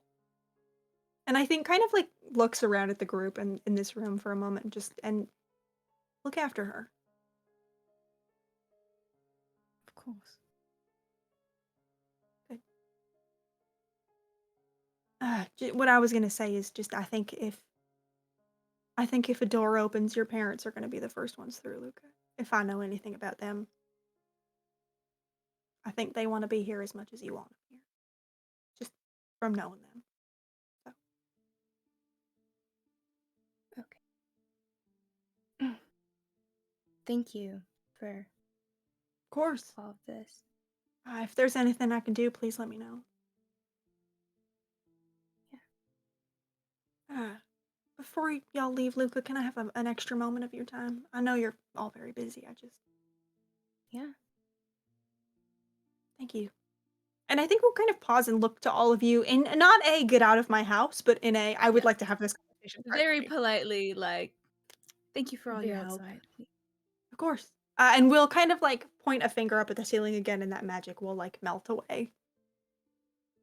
And yeah, you guys can step out of the house. Once the door is closed behind Luca, I think Venus kind of stands and moves to sit like next to you as opposed to sort of like diagonal from you and just, um, I'm sorry for not being around more. It just, your sisters, it was hard for them to have me around, I think, but I'm just so proud of you. All of you, all three of you, really. And I think Sylvie and Enzo would be too. I'm sure they are. Yeah. I think your mom gave this to me when I was pretty young, but I think that she would probably want you to have it instead. And you see, we'll kind of like reach up behind her neck and we'll unclasp a necklace that's been tucked into her robes. And we'll pull out this necklace that the necklace itself is made of like very finely woven dark leather. And there's a few like almost look like hand carved wooden beads kind of hidden into the braids. And at the bottom, there's a pendant of what looks like normal glass, but I think as she like do you take it? I'm assuming as she holds it out to you. Yeah, she takes it. I think as the pendant kind of like falls into the palm of your hand, the minute it touches, you can like feel almost like sun on your shoulders and like a breeze kind of even though like your hair is not moving, you can feel that feeling of like a nice warm summer breeze in your hair. And you are just sort of overwhelmed with this smell of fresh growing lavender. And I think you just feel like this warmth. And inside of this like enchanted glass, there's a sprig of dried lavender as well. But if you like bring it closer to your face, you can almost see like in the fractals of glass and the way the light reflects off it, like you feel like you catch like glimpses of trees and homes and like silhouettes of people like running past. As this necklace sort of has a moment in time of the lavender druids and the lavender circle held within it. She just kind of hands it over to you. This was hers. Yeah. She was like a sister to me. and I just think that she would want it with you. Thank you. I think she like holds it really tightly in her palm and is like Yeah, watching the homes. yeah, Is this where you're from? She's from? yeah. There, it's not there anymore, but there used to be a circle. We were the Lavender Circle. That's that's where you were born, and your sisters, and yeah, Do they know about any of this? Georgie and Margot. Or all of it? Yeah. A bit. I think living through that night, it's harder for them to sort of think about it long enough to parse through what's childhood memory and what's real. But I think they remember enough. Yeah. Do you mind me asking what happened? No. Um. I mean, I do want to leave some of it for your sisters because I think it's important to them. But I will tell you my piece of it at least. Um. Very shortly before your mother and your father were supposed to come here, so she could assume the role of Archdruidess. Um, it was the middle of the night, and one of the people in the circle, they thought they heard something in the woods, like an animal crying out, and so they went, and your mother and your father and a large part of the circle, they went exploring in the woods looking, and they left you and your sisters with me and some of the other children in the circle, and not a one of them ever came back. And we searched those woods for weeks. I mean, the king, to his credit, put a lot of royal resources into looking, and I mean, arcane inquisitors were swarming all over, and um, Isabella stayed in the circle for about a month. We never found him, and eventually, the king wanted an archdruidess who had studied under what he really wanted. So I stepped up and took the three of you in and moved here with you, and I ordered the grove to be cleansed in the hopes that something good might grow from it later. And most of the druids that were left, they moved to other circles. Some of them left Everglen entirely. And I raised the three of you until Georgie was old enough to ask for a little bit of space, so that the three of you had a chance of living a life that wasn't tied up in sadness and heartbreak and loss. And I've just been here, watching you grow up from a distance ever since. Okay. I'm sorry that I'm here and they aren't. No, I think please. about that night a lot, and I just want you to know that if I could go back in time and trade it so that I went into those woods and your mother didn't or your father didn't, I would. I. We're here where we are now, and I'm glad you didn't go into those woods. I think Venus kind of reaches out and like takes your hands in hers and fixes you with a look that says, "I know you're lying, but I appreciate you trying." And just kind of squeezes your hands. I think she'll squeeze bad. Like, Yeah. thank you for everything, then. Not just Yeah. this. Even with the circle gone, you're one of us, Lavender Druids. There's strength in that. Don't forget that. I won't. Cool. And you said nothing. Did anything grow back where it was all. Where you cleansed it? In truth, I haven't visited in some time. It's hard.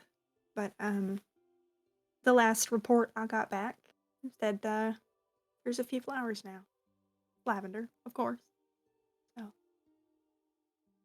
nature makes its way back eventually. Yeah. Okay. Um. Thank you again. Of course. I. Kind of like pull her hands back. If you need anything, you let me know, all right? Yeah. I'm the only reason I'm not knocking on your door every day is because your sisters wanted some space. So I hope you know I am here. Thank you. They're course. very, I don't know what they are. They're hurting. Yeah.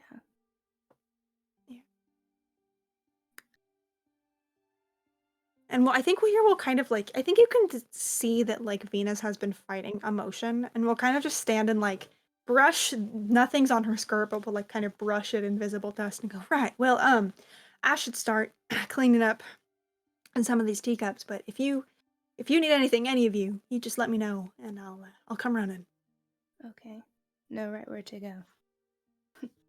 Good. It's good to see you, Luca. It's good to see you. Thanks for the necklace again. Yeah, of course. It's the least I can do. I think Luca will hand over the kitty cat that she's been Oh yeah, holding. I forgot you had that. She'll kind of She has an this emotional like support cat. passed out displacer kitten, and we'll kind of scoop it up into one arm like a working mother, and we'll start like putting teacups onto the tray with her other hand.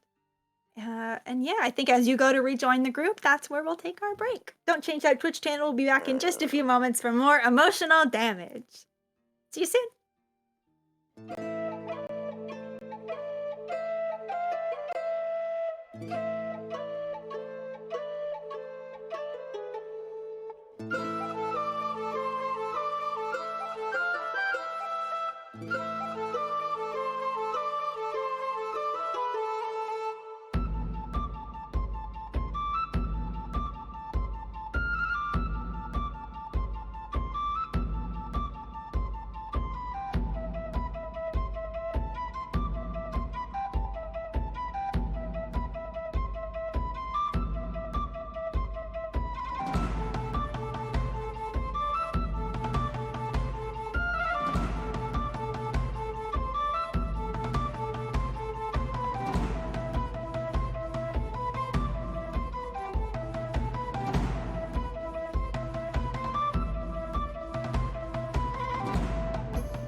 And welcome back. That was a wild string of words you just said to me, BJ. Anyway, we're gonna pick up right where we left off. Is there anything that you guys wanted to do while Luca's in the house, or are we okay starting with Luca coming back out? I think Locke is gonna step like as soon as they're outside the house, just kind of like slip the hand into Alia's and just kind of like hold her hand for a minute and just kind of like try and ground themselves a little bit. Yeah, she definitely gives it a nice solid squeeze. You all right? Uh, um, yes. Well, no, but like overall, no. Now, yes, or maybe the opposite. Thank you for clarifying that for me. You're welcome. I do my best. Are you okay? I don't know if there was a conversation I had about a foot away from you that I tried not to have. That Yes. I could have handled better in hindsight. However, I didn't. I don't know what you mean. I think that we can only speak our minds when asked very uncomfortable questions in the unfamiliar surroundings. I don't think I don't actually know what I said. I don't think I was. I think throughout this whole ramble, he keeps like swatting at his pant leg. Are you good? Is there like a bug or No, there's a buzzing from your phone. It keeps just buzzing. notifications? Just if you want to just check, it could be someone trying to call or. And Is that what the buzzing? No, it's just Yep. I it is don't- a string of fantasy Google Calendar notifications that the first one that's on there, it's like a 30-minute notification before it's like tea with Lark, and then it's another one that's like don't chicken out, another one the worst they can say is no, and just like all and then a couple of affirmations that seem to be set on like 5-minute intervals, all leading up to just like some random like block of time later in the afternoon. and Oh, do I just swipe? no, you can just ignore those, don't worry. Just I wanted to have a meeting to go over a couple of just plans for the future for after the ball, but obviously other things have taken precedence, so don't worry about it. Well, no, what does this mean? Sorry, I shouldn't be. It's just that my name's in there quite a lot.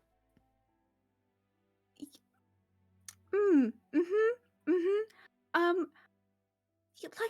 it just we really don't have to No, talk I about this. really, There's I don't, already look, I there's don't already want so much to. on our plates and on, Well, and I don't exactly, want and to I want you to stress know you that out I even do. further because it is big. It's not a stress. I Big. want you to It's feel big. secure. Are you and sure? Because I was planning to do this in a controlled environment where, Oh, I don't think we're gonna have one of those for a while. no, we're really not. I think like holds your hand and goes, Leah, a lot has been going on. I don't want you to feel. Don't want your calendar to be left behind. I know how important it is to you. Thank you. All right. I was going to do this after receiving day, and then there was the breaking and entering. From over your shoulder, Lark, Tavia starts whistling and just like very awkwardly looking around, like nothing to see here. 1 second. Starts fiddling with the ring. I still don't know how to really. And we'll kind of start taking a couple steps away from Tivia. Yeah. Tavia kind of like Little watches you bit go and then just sort of takes the hint and leans against the house. So I have been thinking about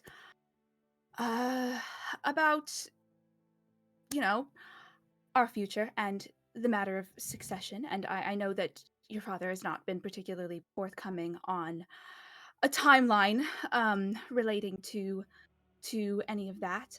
But I think that now, what I was going to say, all of this before, we were doing all the things that we were doing. But if we have a time in the near future to start preparing for what's next, to start Want me to showing become your king? father, and I'm sorry, I just want to show No, people. Sorry, I I had a whole understand. thing to show It's them all that right. we're invested in Everglen's future and in being a part of that, and in well, figuring yes. out what that looks like for the next Unfortunately, the generation, timeline of and me and becoming the what? the next generation. During our betrothal negotiations, you very kindly uh agreed to sort of let me take the lead on discussing when we felt ready for that. And I think I'm ready. And I just wanted to check in and see if you were, and then we could go from there. But if you're not, and I mean I'm not at this immediate moment because of the imminent threat to our kingdom. Sorry, I've been talking for a very long time.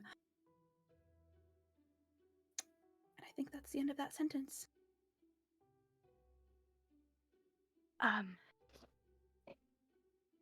Sorry, I thought the beginning of this I thought you were talking about the timeline for me to take the throne. Yes, and that I do. I think succession. that yes, and I that does factor into this decision, of course. But well, we won't Can I be live forever. explicitly clear? You're talking about children. Yes. Okay.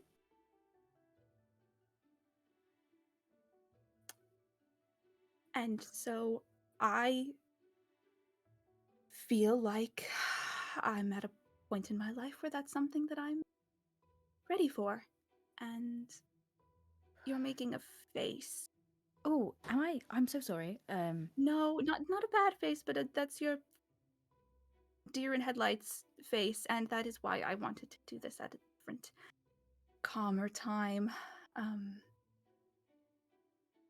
Um, Blinking a lot. Children. Yes. You had a calendar notification to talk to me about having children? Several calendar I thought I deleted all of those before I gave you There was at least 12. my. Not at the start of today.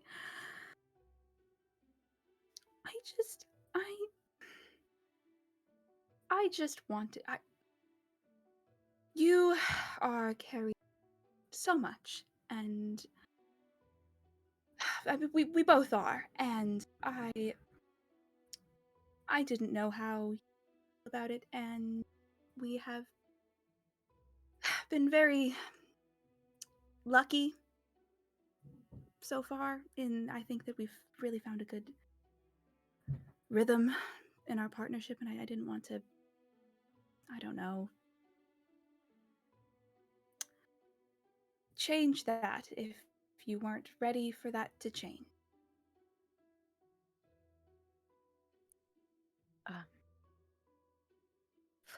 I agree. I feel very lucky. And I'm very happy with you, and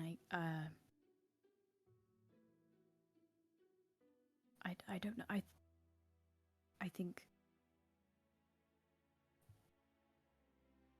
I hope that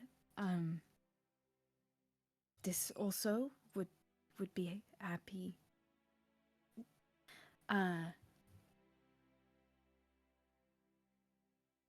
I want you to be happy. Okay, I am happy.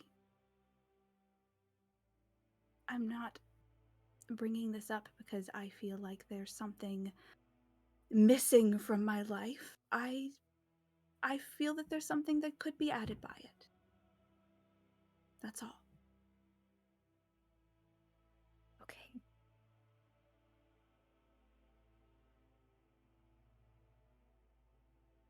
I think that's a wonderful idea. Really.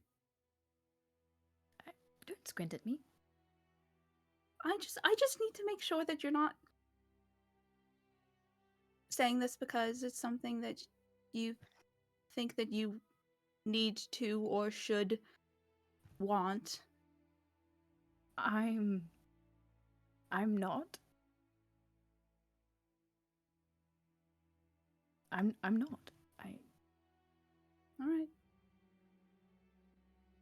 I'll take you at your word. It would be something different for us. Oh, you're making that face. If you, we don't, I'm we, not- we really, we don't need to come to any kind of decision now or in a week or in a month or even in a year because we are. I mean, we're both. Neither of us have seen our first centennial. We're both young. We have time. Right, but you're ready. You're ready. Yeah, I think I am. Fine.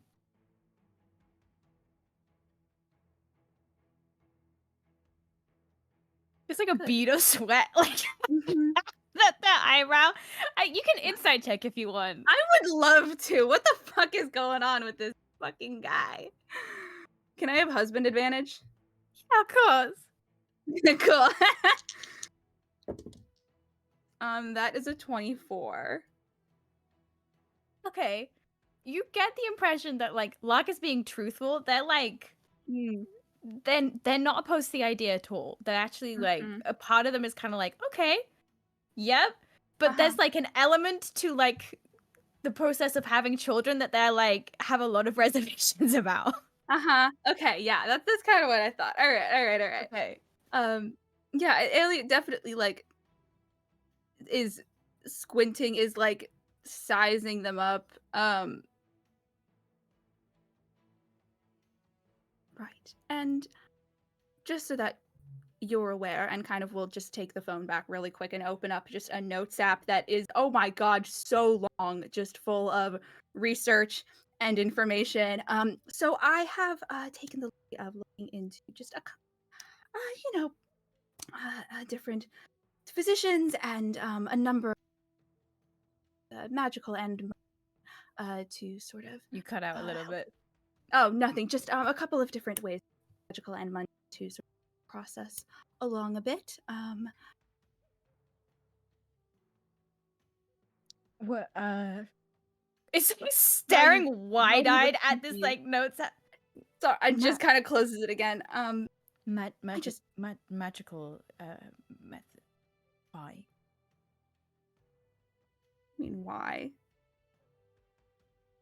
I mean, Lark, how do you imagine babies are made?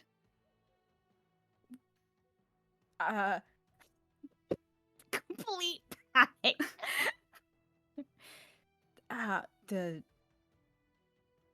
We've gone a decade. We've already gone an entire decade building a loving relationship off of mutual support and respect, and both of us have found outlets for the rest, and I don't see any reason why we should risk,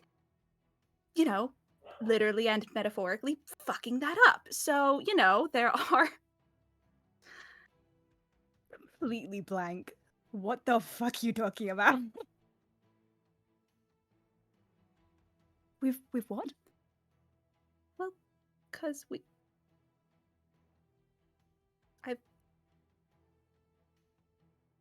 I'm very confused about what you're confused about. I'm very confused about what you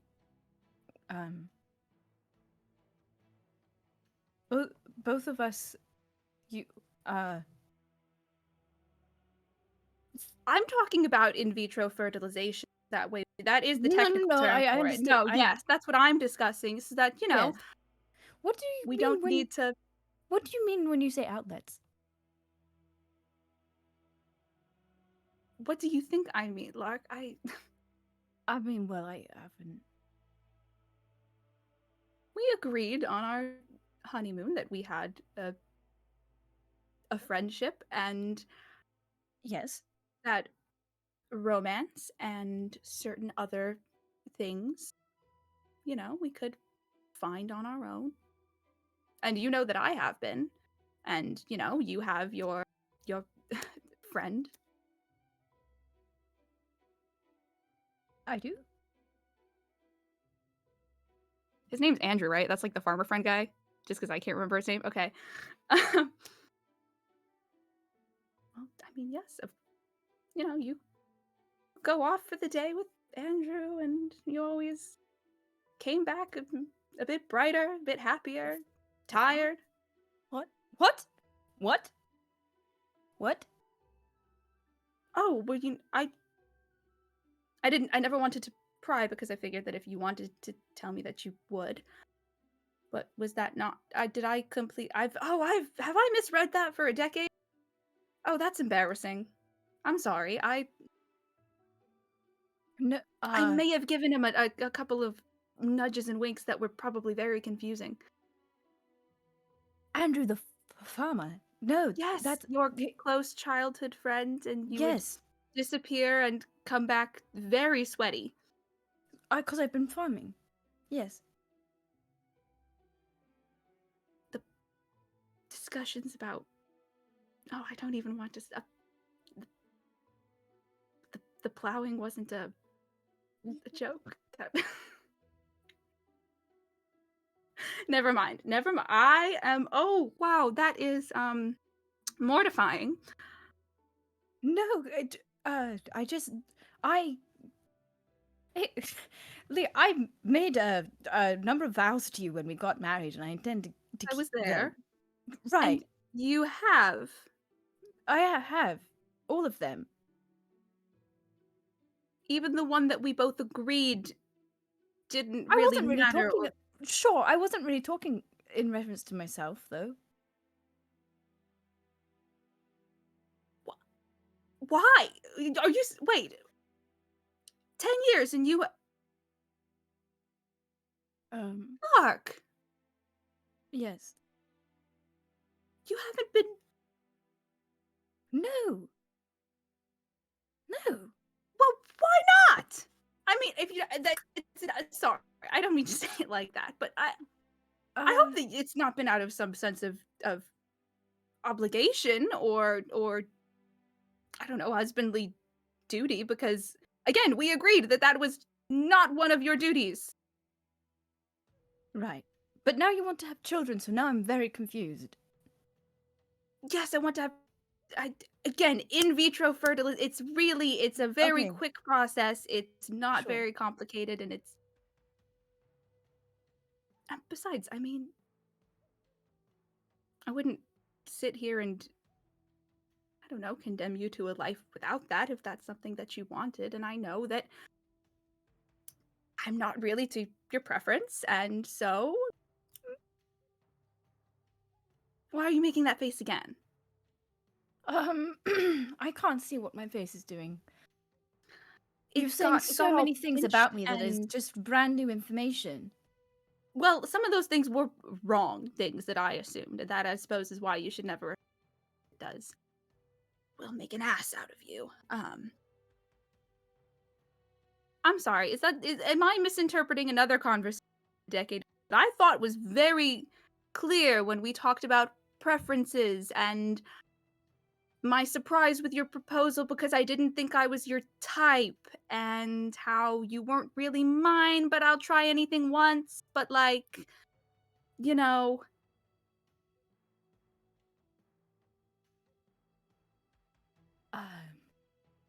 This is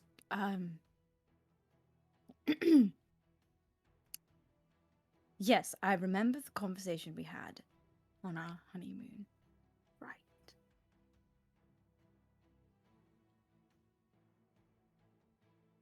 it went differently in your mind. I think so. I think so. Yes. Was I wrong about that as well? About what?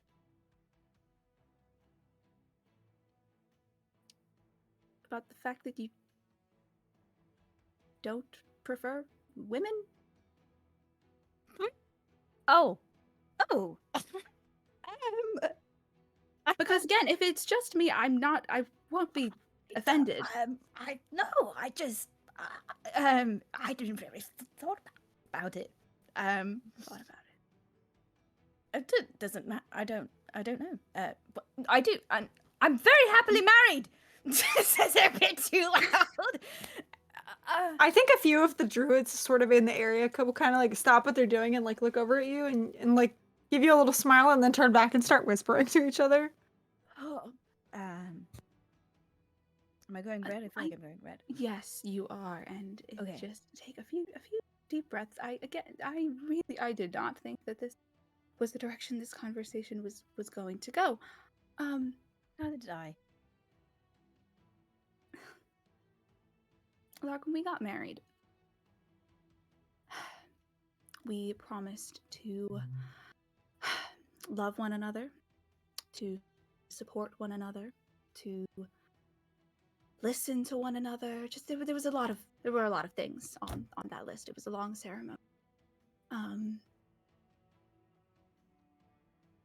And you have met every single expectation and promise that you made.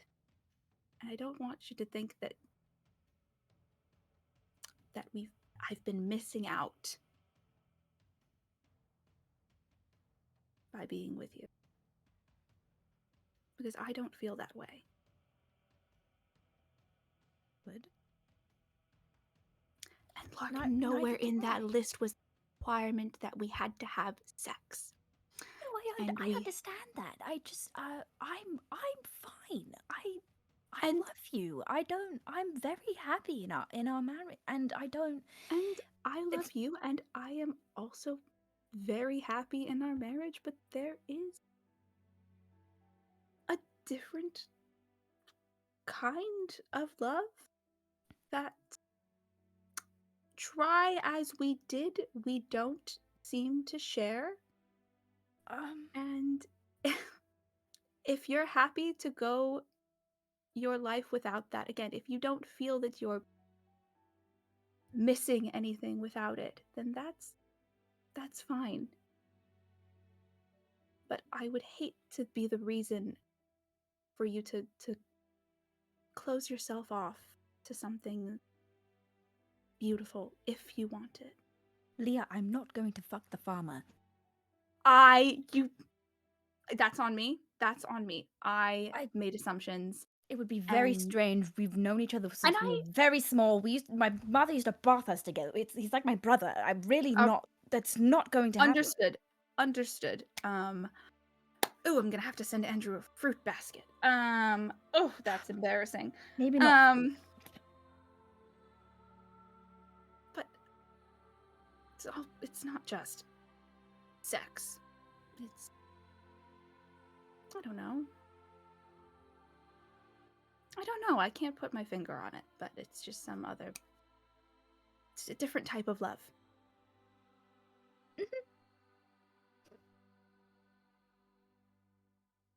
Excellent. Right. I think that was a great conversation. I'm very glad we had it. I'm very glad the air is cleared. And I think baby's magical, otherwise very much excellent. Good. I think we should probably put a pin in that one. No pins. We're not in imminent danger. Well, yes. Yes. But we can. Don't worry, I have follow-up reminder notifications set in a few weeks to check in with you to make sure that this is actually what you want. And we can revisit a later time. Okay.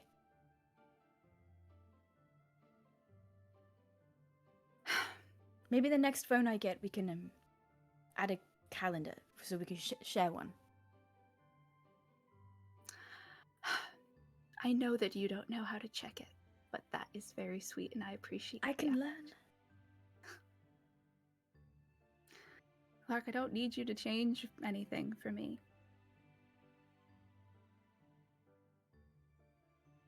Okay. Sometimes it's not changing though, sometimes it's just improving. True. Sometimes.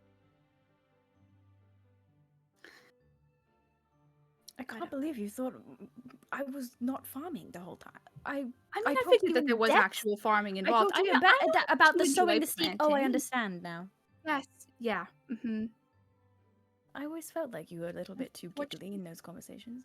Mm-hmm, mm-hmm. Unfortunately, there were a number of, I think, accidental double entendres were happening, and I was like, oh.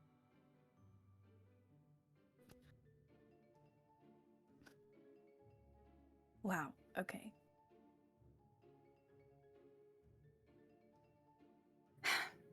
I love you. I love you. I do very much. Whatever comes next, we'll figure it out together. Thank you. Of course. Just take a point of demonstration for the number of farming innuendos you made in that conversation, because that was genuinely very impressive. I will say it's about this point that Luca, you can walk out of the house. Luca, you walk out, you see Aelia and Lark having a conversation to your right. To your left, you see Tavia Tides seated in the grass here, like on the moss, with about 3 children of various ages just looking at him. You see like probably like a 4-year-old has their hands like on one of Tavia's earrings that's like shiny, and Tavia's kind of side going, oh, okay, but let's not pull that because it's attached out to my ear. And you see just the other 2 are just looking at him like, whoa. And Tavia's just piling on to these kids. I think Luca's just staring at them, trying to like process all the information she just received, Yeah, and yeah, like walks over. Why are you on the ground? Tavia has sort of managed to pry this small child who's like very little and has like a pair of like moth wings that are too big for her little body, and she hasn't grown into them yet, so she's a little off balance. Tavia will kind of like look up at you and go, "Oh, hey, pirate, you okay?" Yeah. And one of the little kids who's like has what I can only describe as like hair like a mushroom, like shape and color and pattern, with like kind of like a gap in the teeth, just looks at me and goes, "Whoa, I like your wings." Thanks. And then Do kind of they like have- turns over his back, and he's got like teeny tiny little wings. They're like way too small. And he goes, "I think my wings are gonna be like that someday. Yeah, for sure. They're I good bet you do breath. a lot of flying." Yeah, sometimes when I get tired of walking, I do some flying. As I'm they not good at say. flying. Here, Not wait, yet. wait. Puts his arms out and goes, and you see like the wings start like working, going into overdrive, and he lifts like maybe like an inch or 2 off the ground, and then immediately falls back and he goes, "I did it." You did. Yeah, don't hurt yourself. Trying that. What do You you did mean? really I never yeah. hurt myself. And Tibia Yeah. kind of looks at him and goes, "Yeah, he didn't hurt himself. Are you kidding me? He was like 20 feet up there. What are you talking about, Luca?" I'm sorry. It was just up so high. I thought, you could fall and, take some damage. But yeah, you seem like a No, pro. yeah. He goes, "Yeah, I'm pretty good at it. I bet you're better though with those big wings." I don't think so. I think she Yeah? like closes her eyes and like is like, hold on. And only like gets up like half an inch before going back down. Yeah, Yeah, I definitely was flying harder than you were flying. Yeah, no, for sure. For Kind of like sure. reaches out with like splayed fingers in that way that kids touch everything with their hands wide for some reason, and just like pats your leg and goes, "Don't worry. My mom says if you practice, then it makes perfect. You got That's practice." very true. Thank you. Yeah, I will Mhm. practice. Tavi, you should Okay. practice. Tavia, who has sort of like is looking down at his lap as this like 4-year-old has just sort of decided that's a good place to sit and has turned and just sort of like collapsed into Via's lap, and Via's like looking down at this child with their arms up, looks up at you and goes, I don't have wings. I don't know how to fly. Mm. Hello. Maybe you guys could like teach me. I don't know. Or something. Well, if you don't have wings, then we can't teach you. So I'm a really good That's swimmer wild. though. Does that count for anything? I guess you're a pirate, so you kind of have to swim. These kids aren't. One of there's like a little girl who's been standing like 10 feet off the whole time doing that thing where she's like looking over her shoulder and then looking back and like I want to go over there, but I don't know how to do it. We'll just sort of like from 10 feet away go, you're a pirate? And Tavia goes, I'm a pirate king. And she goes, whoa. That I've never met a pirate king before. I didn't know. Is that like, and kind of think turns and just points very openly at Lark. Is that At like, this exact moment, Locke goes, I'm very happily married! she goes, whoa. And I think Lark just like looks up at you, Luca. That sounds like it's going well. No, it doesn't. What are they I- arguing about? Why did they? I have a fight? honestly don't know. They just sort of left me. And then I made some very cool friends. They're toddlers.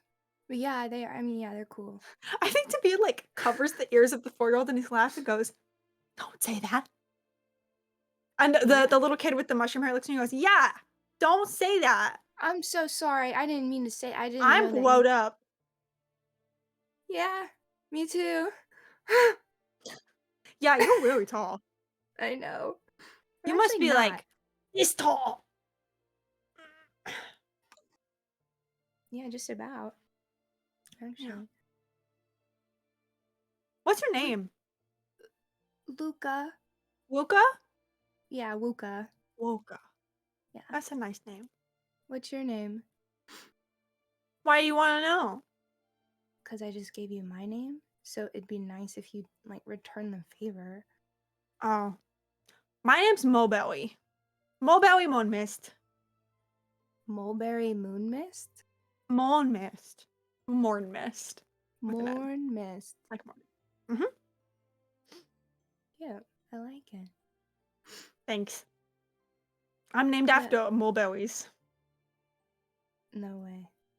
I don't know Mhm. what I'm named after, so it's cool that you know. Maybe like when people say, "Oh, like we'll go over there," you know, look and see. Is it like that? Yeah, probably. I think that's a Yeah. good name. Thank you. Yeah, so Mhm. Luca Mulberry. This is Tavia. Oh, I know. We're where we go friends already. Oh, I'm so sorry. I didn't know.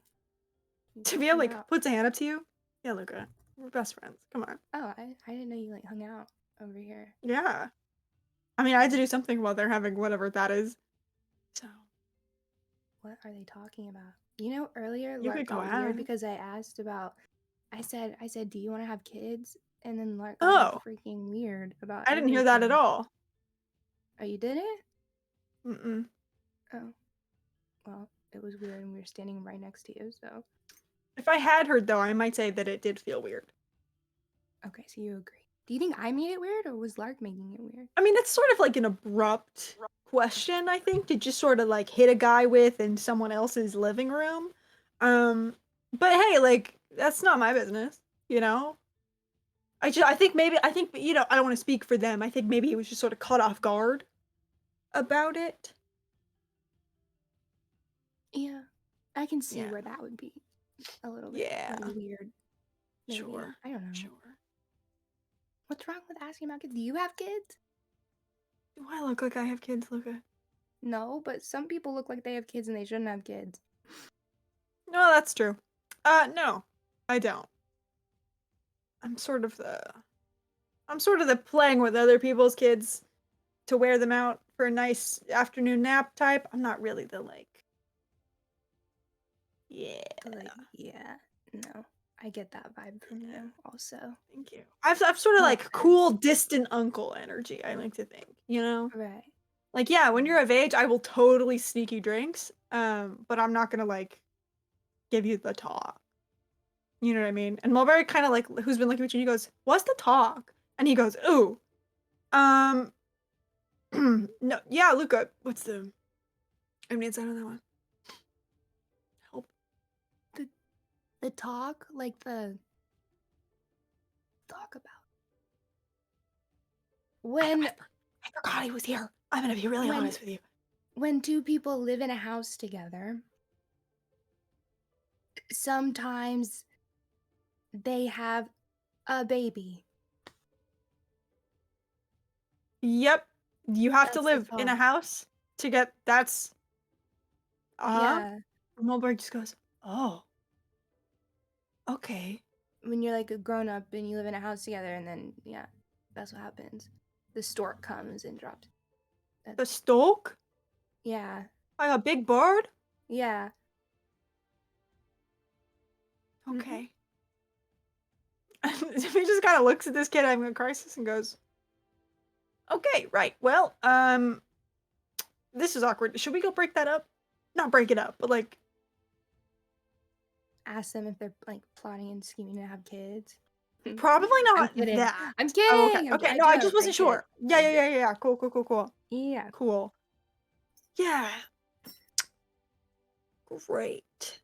I think looks down at this little 4-year-old who's now just out into his lap and goes, I, I don't want to like kick her off, but I do feel like we have things to do. Hey. I'm sorry. I don't know why I didn't expect it.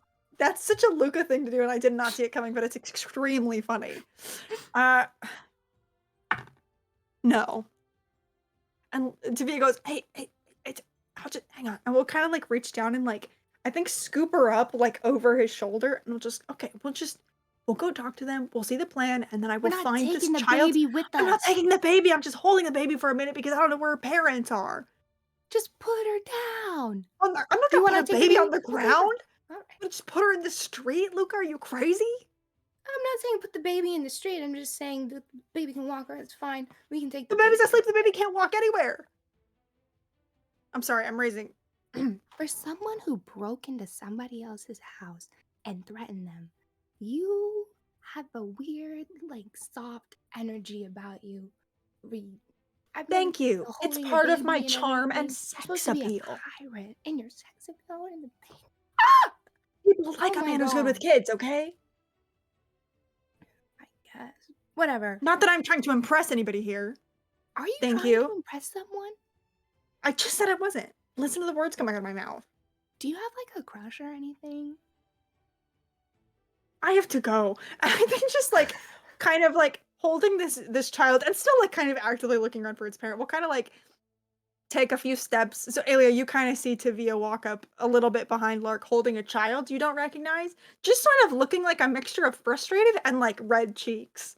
Oh, we're adding kidnapping to the Okay, list all right, for okay. your court She fell date. asleep in my lap. I just kind of wanted to see what the energy was because you guys were like yelling, and there's this child, and Luca's yelling at me, and I just.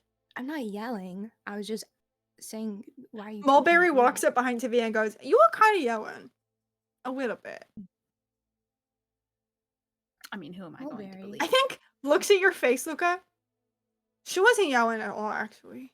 Thank You were Mulberry. yelling. And Tavia looks Thank down and goes, you. "Traitor." Anyway, I think Mulberry comes up and like stands like hands on his hips next to Tavia, just looking at you guys. Oh, and who do we have here? Oh, this is Mulberry. Mulberry. Mulberry Very goes, good. "It's nice to meet you." Lark bends down to and offers out a hand to shake. I think Mulberry like looks at it and kind of cocks his head and doesn't really know what to do with it and just like slaps it in a high five and then puts his little hand back on his hip. That was solid. That was very good. Thank you. Can you do one up high? How high is it? Yeah, just a little bit higher than their head. Goes, "One moment, please." Oh. And the little wings start flapping again, and he raises just high enough to like kind of graze your palm with his hands and then drops was down. Excellent job. If I ever Thank you. need a chief of fives, you will be the person I turn to. Really? Of course, Wow. you're very qualified. Okay. Do I get a crown or something? For cheap wives? Maybe a hat with a feather in it. How does that sound? Yes. I think Yeah. I could make that work. I think I you can I as think, well. like, looks up to Via with a very sheepish, like, yeah, kind of expression. Tavia, like, looks down and gives him a little wink, and Mulberry just, okay. Looks up at Tavia. That, can I have my sister back? And Tavia goes, this is your sister. Why don't you say anything, dude? And Mulberry goes, I don't know. I wanted to go meet the Future King. And he goes, can you carry her? And Mulberry goes, Tavia goes, okay. And we'll kind of, like, very gently, like, pull this sleeping child and, like, hold it down, still, like, holding her weight. And Mulberry will just, like, do that little kid thing where he wraps his arms around her middle. Goes, I can do it. And I think Tavia just looks at you guys with a panicked expression. I should let go of this child. I think It's Glug really good. like bends down to just kind of like steady the child with like one of the hands, and they kind of like Yeah. bend down and get too close in each other's faces. Yeah. You can let go. Yep. Yeah. I think hesitates and then kind of like over exaggeratedly steps back. Yep. Great. Okay. Yeah. No worries. You can take that from there. I think kind of like, can this child take the weight of this other child? For the most part.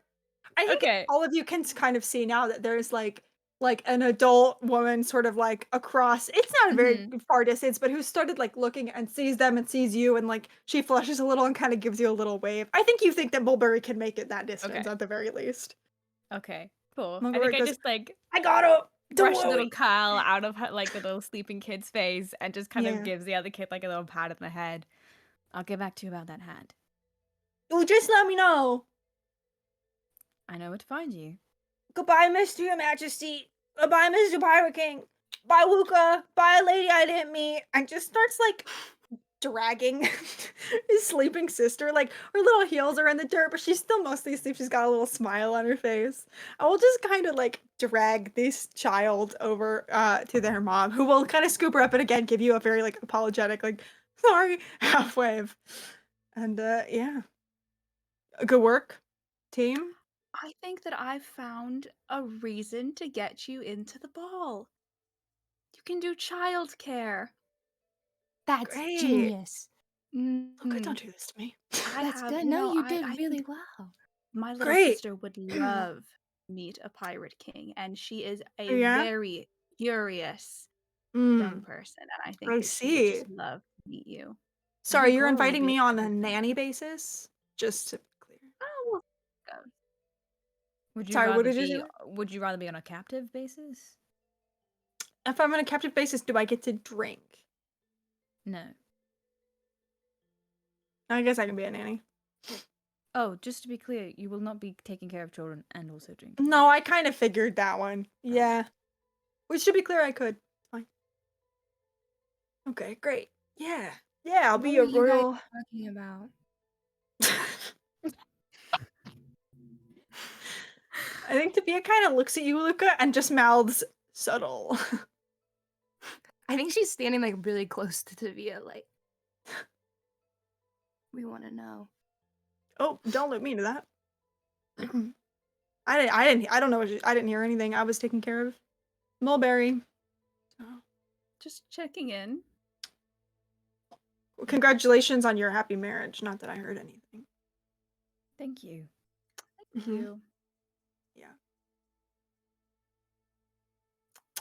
So, what are we doing next? Something, probably, right? Probably the ritual. Right. Great. Yes. The grove where the rituals happen. Excellent news. Right, Luca? Mm-hmm. Do you know that I was born in a grove and it burned down? Oh, Oh, God. no, I'm I sorry. didn't know that. Did I, you just find I- this I out? just found it out. I just found it out. Oh. I know of the site. Yes. Maybe you Cool. and I could go visit it. Yeah. Yeah, we can find something there or something. Cool.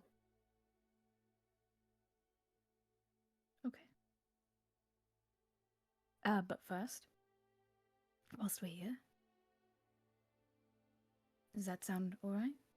Mm-hmm. Great. Luca, I know this is a lot. If you need a minute or if you'd like to do something else,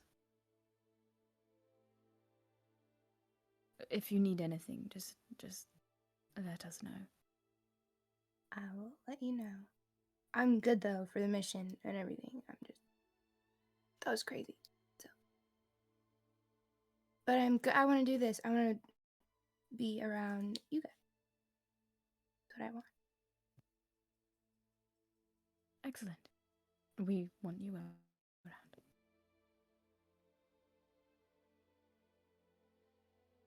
Okay. Amazing. Archdruidess. She's in her house. You haven't seen her leave. Was she gonna show us to the grove, or do we know where it is? Nobody asked them to, but you can ask if you would like, or you can make a little investigation check to see if you can find it yourself. There's also a fuck ton of druids just like vibing out here. If I just like kind of like talk to one and go, "Give me the direction," can I roll with advantage? Yeah, you don't even have to roll if you're just gonna ask someone. Yeah. Yeah, absolutely. You can go ask someone and they will kind of point you towards the path I mentioned earlier that seems to lead like deeper into the woods at the back of the grove. Just say like, you follow that, you're good, basically. Okay. Yeah. Is there anything anyone wants to do before you head down this path? Tell me about it, Luca. Hit me with it. I think Luca wants to send a picture of the necklace to Georgie and Margot. Sure. Are you putting a Okay. caption on it, or are you just sending a picture? God. She should. She should say something. Huh. Sure. I think the only thing she can muster to say is just talk to the Archdruidess with a thumbs up emoji. Cool. Yeah, I think you see like Georgie's bubble like type and stop and type and stop and type and stop, and 2 minutes passes and type and stop, and then Margot comes through and says, "Are you okay?"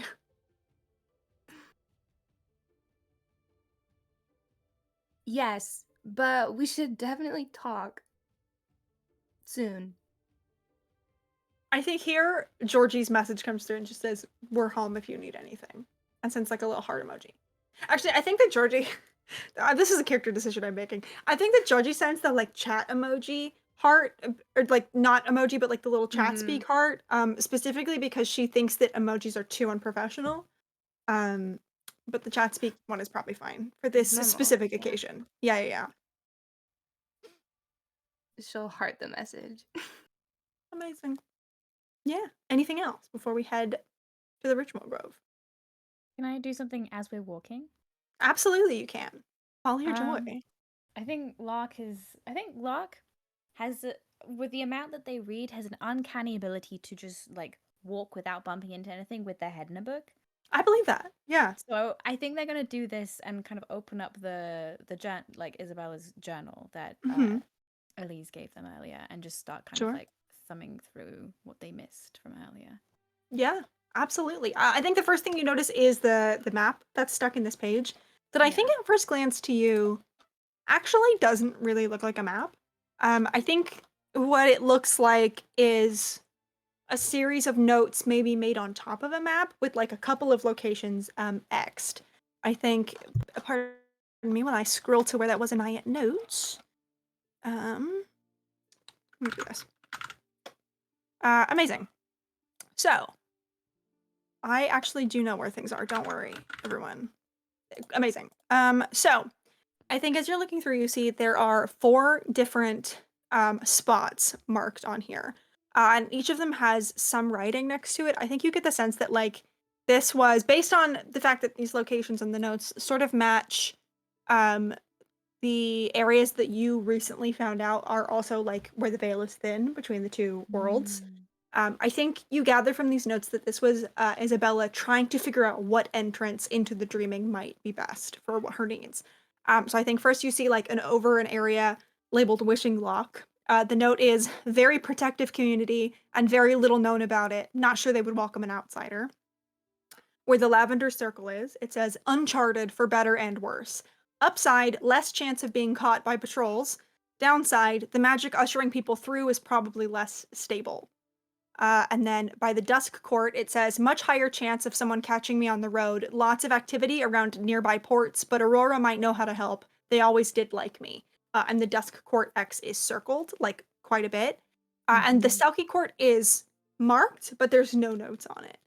And then there's a little note kind of off at the bottom that says, with all the time we spent searching the Lavender Grove without a sign, I think whatever gateway pulled them in is too unpredictable, even with time being slower there. I'll chance it in the Dusk Court first, then circle back if I have to.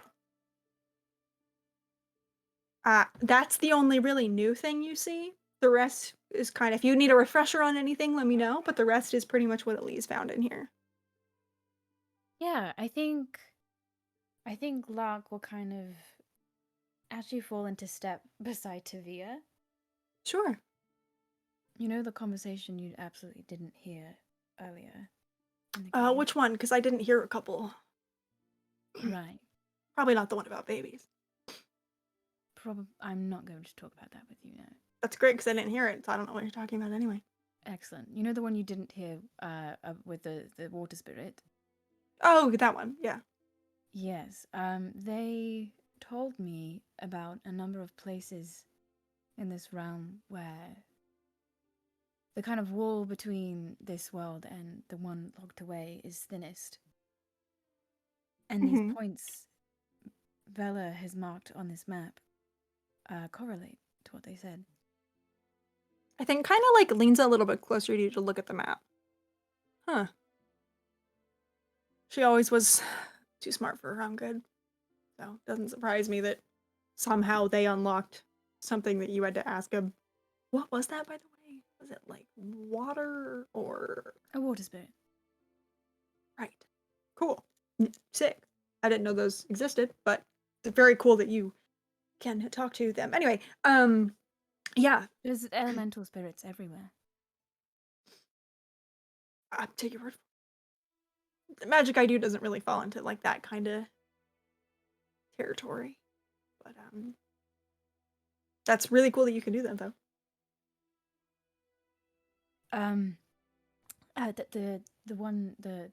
The Dusk Court is circled the most. That's where Rose's mother was from. And Rose is your sister. Yes. Oh, is this the lady that you guys were talking about earlier? The one that was queen and then isn't because she disappeared or something? Yes. Oh. Yeah, I mean, if Bella was in love with her, I guess it would make sense that she might want to go that way.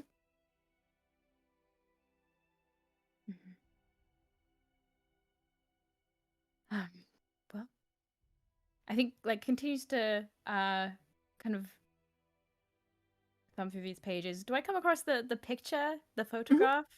Can I make some sort of history check? Yeah. Hit me with a history check. I'm going to say flat, because I think if you weren't a researcher of the Shattering, you would have disadvantage. Sure. If the Shattering wasn't my weird special interest. That's 19 plus 7. Okay, yeah, so 26. I think a couple things. I think one, you instantly recognize that the person facing the camera looks like Rose. Startlingly so. And to an extent yourself, but I think a little bit more so Rose in the sharpness of the features.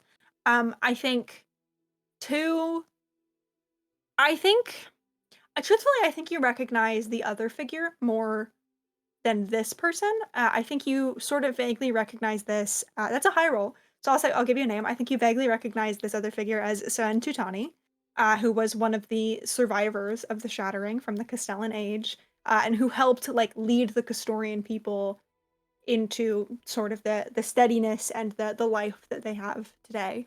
And I think you would know. I think maybe a lot of your stumbling upon Soen is more so in the formation of way stations and the purpose they serve for the Castorian people. I think this is a face that has popped up more than once in conjunction with other people that you know to be prevalent Shattering survivors. Can you remind me the context with which this photograph was like in this journal? Yes, Was it mostly specifically, about the necklace? it was mostly about the necklace, and I believe there was also a note. Let me read it, but I believe there's also a note about the fact. Let me double check before I lie here, but I'm pretty sure there's also a note right next to Flint's face. Yeah, so this picture is like fantasy paper clipped under a note that says "Where's the prince?" under the stuff about Karina Crimson. Mm. And the necklace is circled.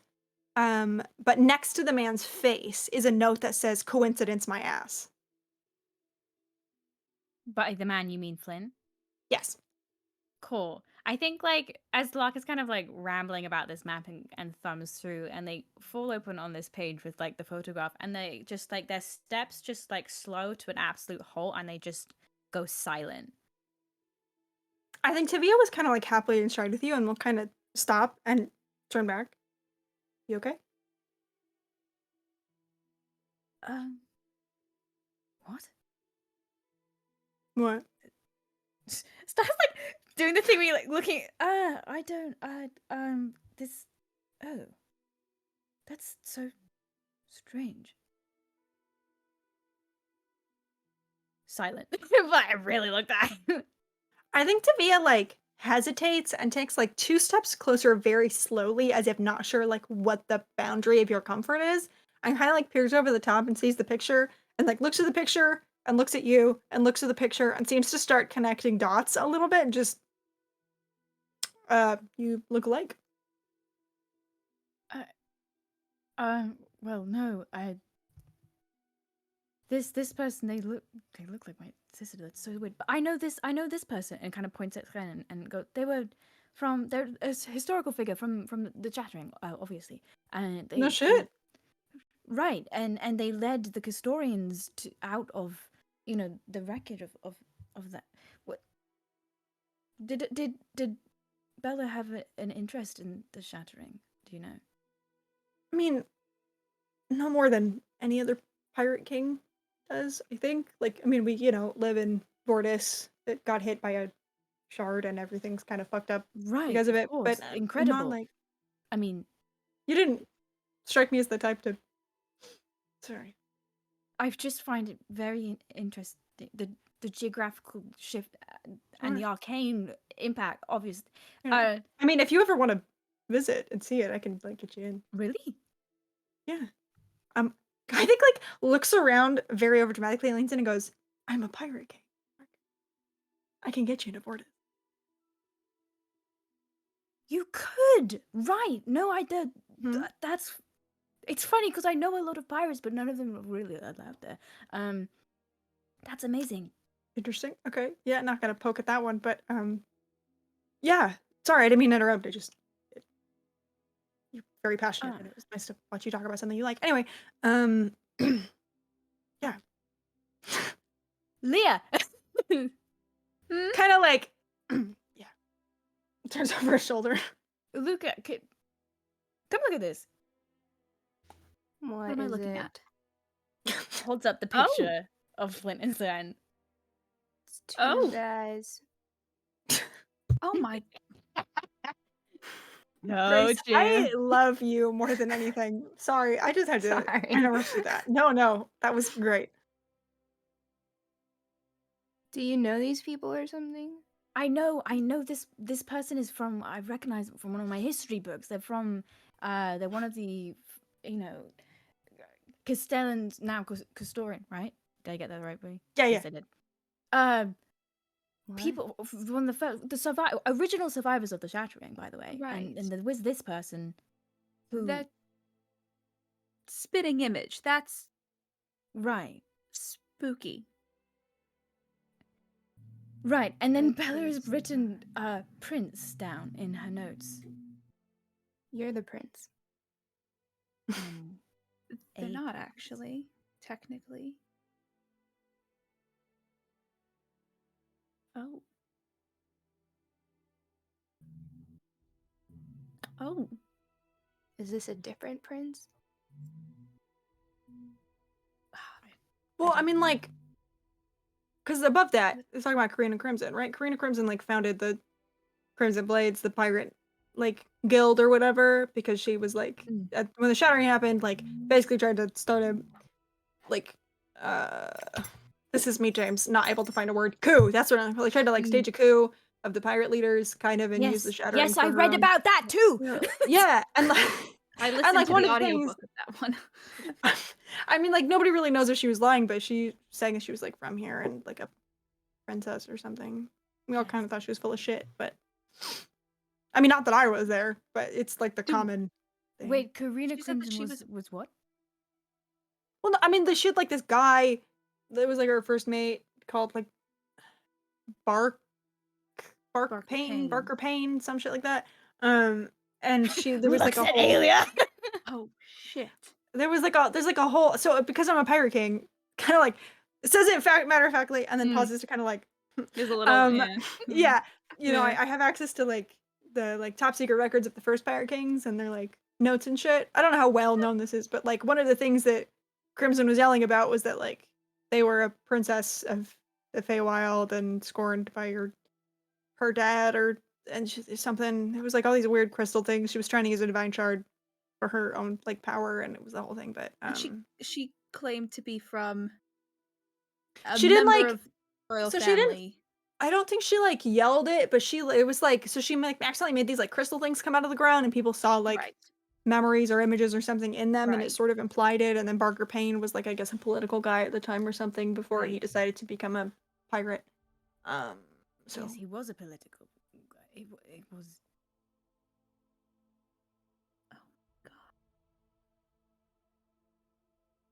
yeah, she had a whole like chip on her shoulder about like justice or whatever. I guess gave like a really pretty like fancy little speech before their trial by tides, and then no one ever saw her again. So What is happening with this family? sorry, I assumed that you guys like knew that, like a cousin or something. We all have cousins. I mean, I don't have any cousins, but I don't think. But I assume most people have cousins that are weird. No, and there has for the last it's been like 2,000 years or some shit. I don't know how long has Ambrose been in charge. A long fucking time. Yeah, like Like- 1500, 2000 or somewhere in there. Yeah, for the past 2,000 years, Everglen has had one king.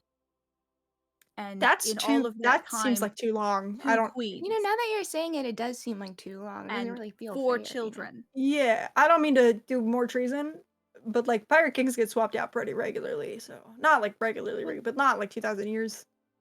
I don't know. I mean, Rose feel and like- I've talked about it. We never assumed that like we were the first children that my father ever had. We just assumed they just. I don't know. Wait, so who's I mean- kind of like I think points at the picture again? Okay, wait, but like, so who's his mom? Do we know? Because like if Rose's mom was before your mom, is it Rose? No. Astra? Is that right? Oh, No. who's? Astra had he one looks child. like Rose. He looks like Ambrose.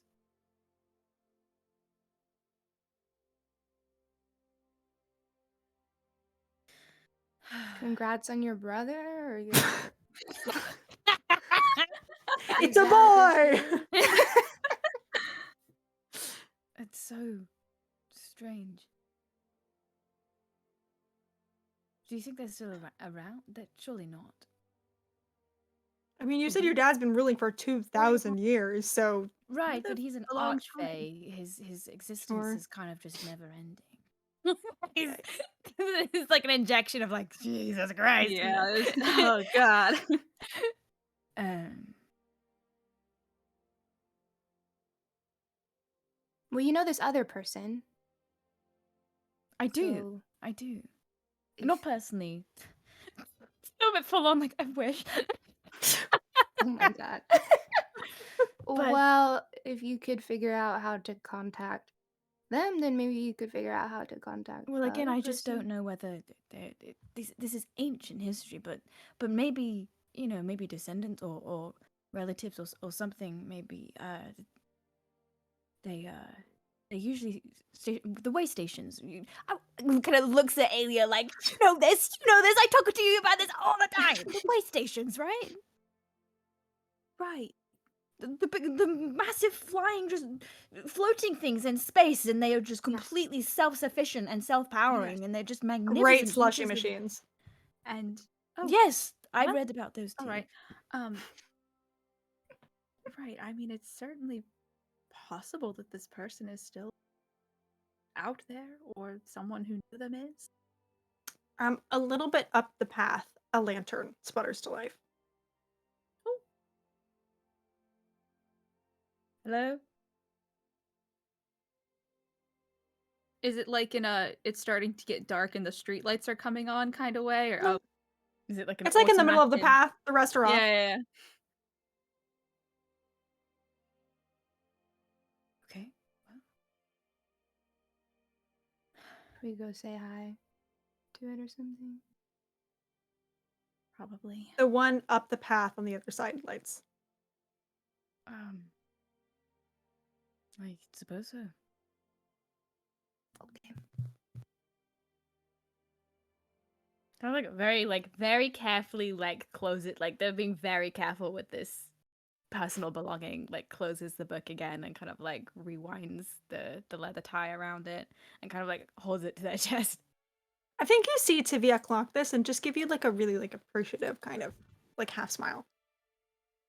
And yeah, you guys are continuing down the path? Yeah. Sure. Each time you kind of take a step, the further you get, the lantern 10 feet in front of you kind of sputters to life and sputters to life. And you don't get the sense there's a presence here. You don't feel watched or anything like that, at this stretch, but it seems as if these lanterns are trying to guide you towards the ritual circle. And after maybe a 5-minute walk or so, you reach. So you're in a forest and there's a lot of trees, but you sort of reach this entry where the trees are massive. They are very wide and they're taller than the others. And you can see there's some that are very clearly set into a circle. And I think there's actually probably even a little hand carved sign that says Circle of Old Oaks. And I think the further you get into it, do you guys cross the boundary? Are you doing anything before you get in there? I don't want to talk over you. No. Slay. Then yeah, as you guys kind of one by one step into this circle, I think you feel two things. One, you feel the hairs on your arm and the back of your neck stand with just the pure magical force that is concentrated in this circle. And two, I think here stepping into it, all of you feel very watched. Not by one or two things. You feel watched by thousands of eyes. Not in a threatening way, but just in a very I think you suddenly become very conscious of the space you are taking up here and what you are doing and how you are acting. And I think you see even Tavia, who stands usually in a very relaxed way, his shoulders kind of straighten a little bit. And in the center, you see there's so there's these huge trees all around, which I think Lark, you would definitely know this. Alia, you would probably know this. Luca, you let me know if you think that I'm wrong. I feel like you wouldn't know this. But Lark, specifically, you would know that the few oaks, as in the people, not the trees, that have passed over the thousands of years are not buried in the traditional sense that we know it, but they are instead essentially a piece of their essence is put into the magic here and into the trees. And you would, I think in this moment stepping into this, you feel the eyes of your ancestors on you. You get the sense that these trees each kind of represent a member of the Oaks family that has passed on. And so you kind of see each of these trees, some of them have ribbons and offerings tied to their branches. Some of them have names or emblems carved into them. But for the most part, they just sort of stand very regally on their own. But in the sort of center, but towards the back, there is a large standing stone covered in moss that is engraved intricately. And you can see that time has kind of weathered this enough that if you want to pull any of the imagery out of it, you'll have to make a check about it. But it is a beautiful, very clearly hand carved, maybe 7-foot stone of just swirling patterns and figures and people and some things that look like writing, but not any you recognize at a glance. And at the foot of that standing stone is a small table with sort of furs and leathers on top of it. And there's a few candles in various state of use. And when you step through, the candles kind of light themselves.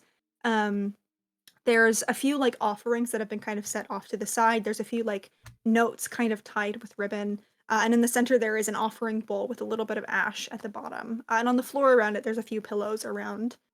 I think all of you can feel this is a very sacred place, not just to the druids, but to everybody in Everglen. And yeah, you are here in the ritual circle.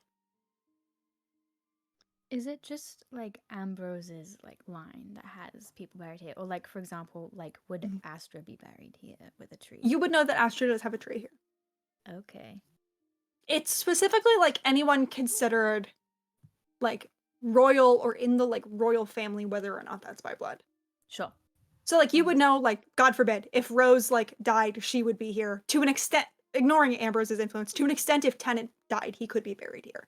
Like it is sort of not that he would be, or that they're ever gonna die, the two of them, but it's very like flexible on bloodlines.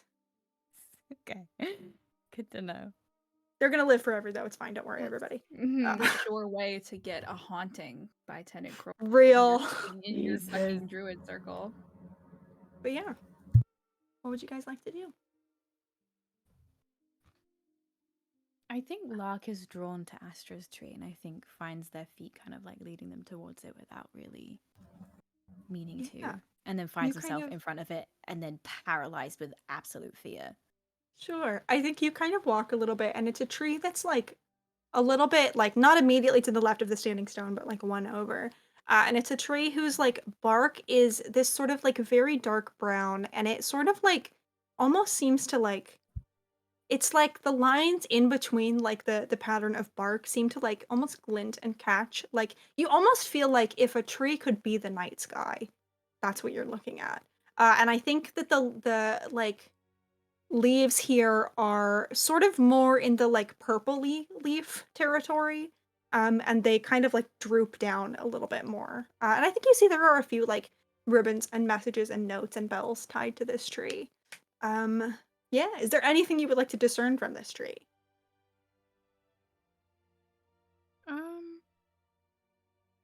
I don't think so. I think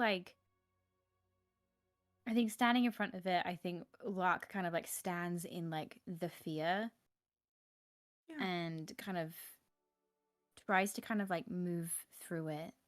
And I think very hesitantly, like almost like waiting for like lightning to strike him, kind of like reaches out and kind of just like with the very tips of their fingers, like touches the bark of the tree.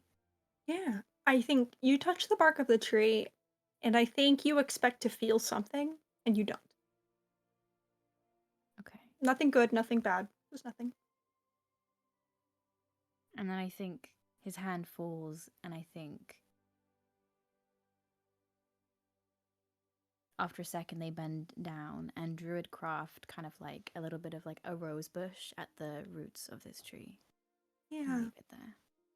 absolutely. I think you watch as the rose bush like kind of takes root in the soil here and grows more than you expect it to, and sort of like winds itself around this tree, like holding tight to it.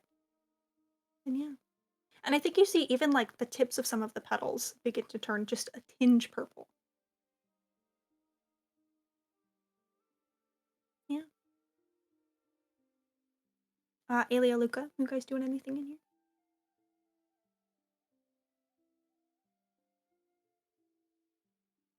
I see you thinking about something, Diana. What are you thinking about? Yeah, Tell I'm me thinking what you're about thinking things. about. I'm thinking about things. You said that there are like little notes and things that are, like attached Yeah. to the trees and stuff. Is there anywhere here like supplies to like just write Yeah. one, or would I like I have think you that on see me? sort of like off to the side, there's like little like bits of and like a few quills Hmm. and some ribbon as well. Yep. I think that she'll go and kind of take a seat, take one of the little scraps of paper, and write ooh. Oh, I had it in my brain and then I lost it. I should have actually written. Do you want us to circle back to you? Yeah, circle back. Circle back. That's Give me a second okay. here. Give me a second Yeah, here. yeah, take your time. Luca, what are you Yeah. up to? I don't know what Luca's doing. This is the Oaks family like graveyard essentially, like ritual space. Kind of. Yeah. I think she's just gonna be a little nosy then and just peek around Good for you. and see if she can like find anything. I don't think she's looking for anything specific, but I think she's just Mhm. going like up to everything very intent. You know when you're at the thrift store and you have to like go through Yes. everything? I think that's what she's doing, but in Yeah. this ritual circle. Absolutely. Would you like to make me an investigation check or a perception check? Do you think you're looking with your hands more, or do you think you're looking with your eyeballs more? I think with her hand. Yeah, give me an investigation check. That's a 19.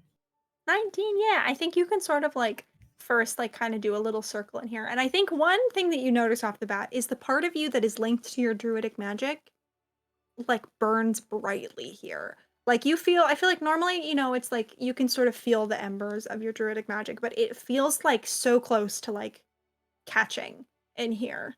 Um Something about this area nurtures the part of you that is always will be a druid. And I think as you kind of walk around, you can like look at each of these trees. Are you touching the trees or? Yeah. Yeah, I think with each one that you touch, you feel something a little different. Like I think you touch one that doesn't have any kind of like name or indicator on it, anything that looks very old. And when your like palm touches it, I think you instantly get that rush of like the feeling of when you've been out all day and you walk through the door of your home and you're just so happy to be home and to collapse on your couch. And I think you kind of get the smell of like your favorite food and like the sound of laughter and like the feeling of hearing people you love like further in the house and knowing that they're there for you. You just get like a rush and overwhelm of this feeling of like home and family.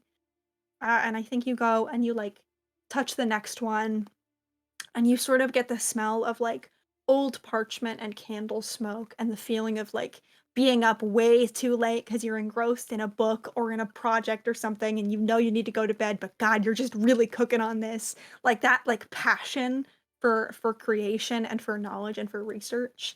And you sort of get that like dead of night, like you feel like you're the only person awake in the whole world kind of feeling. And as you go to each of these trees, you feel something that I think you can innately tell, like, was the core of this person and the heart of this person. And you touch Astra's and nothing is there. If there's anything else, that was a good roll. If there's anything else you'd like to investigate, let me know. And I can give you some info. Nothing at all. It just feels like a hollow. Just feels like a tree. I think Lark is standing next to you and is kind of watching you for like your reaction. I think Lark has assumed that they didn't feel anything because Astra didn't want them to. I have a question. Yeah, hit me with it. Can a tree technically be a plant? I'd say a tree is a A plant. tree is a plant. Can I use speak Perhaps with are you going to use your new ability your new magic item I just gave you to talk with this tree? Yeah. What do you think it looks like as Luca casts Speak with Plants? I think probably the necklace she's wearing lights up a little bit. As this is something she's never done or even attempted to Sure. do. And she looks like her eyes are really wide and she looks a little bit nervous as she's holding onto this tree. And I think you see like this green kind of leafy is the only word I can describe Yeah. it. Magic kind of light up in her fingertips. Mhm. I think she like looks scared, like she wants to kind of pull away because she's never done this before, but keeps her hands there on the tree. Sure. Yeah. So I have a question for you, Grace. Yeah. In this moment, because it's very clear who this tree belongs to. I don't think you would have, even with your kind of limited or more limited knowledge than Lark, I think you would know whose tree this is. So my question is, when you reach out to touch this tree and you cast this spell, are you hoping to reach out to the tree, or are you hoping to reach out to the part of the tree that could be Astra? I think she's trying to reach out to the part of the tree that could be Astra, but I think it's a little Mhm. bit unconscious on her end because she's touched Sure. all the other trees, so she knows what she's trying to get or what's lacking when she Yeah, touches it. absolutely. So you cast this spell, and I think there's a moment where you don't feel anything. And then there's sort of a moment where that feeling of watched becomes a little sharper. Hello, Luca. Hi. Did that work? Mm-mm. But I Hello, saw your Luca. lights. Okay. Hi. I'm surprised to see you here. Did you need something? No, I didn't know that. I can stop doing this. I thought that You don't something have to was stop if you want to. is something wrong with this tree, or What do you mean?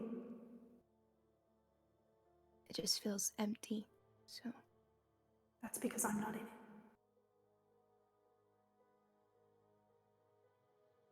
can I ask why? I think you know why. Luca.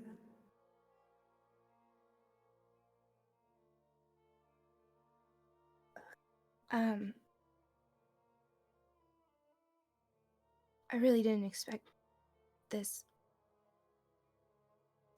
Don't know if I'm allowed to be here. I didn't mean to call you, is what I'm saying. That's all right. I can go if you would like me to. No, I don't want you to go. All right. And I think that those of you who are not sort of having this conversation with Astra, I think that you see that like the candles that were already lit kind of burn a little brighter and their flames turn blue. And I think you guys also kind of hear like the flutter of wings somewhere in trees. And the smell of lavender hits you like a wave. What does Luca look like?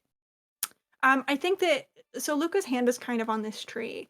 And I think that there's like, so Luca's eyes are open. And I think there's just sort of like, they're a little glazed. And you see just like almost like pinpricks of like starlight every now and then. It's not super obvious, but I think because you kind of know what you're looking for, you can kind of pick out enough of what's happening here.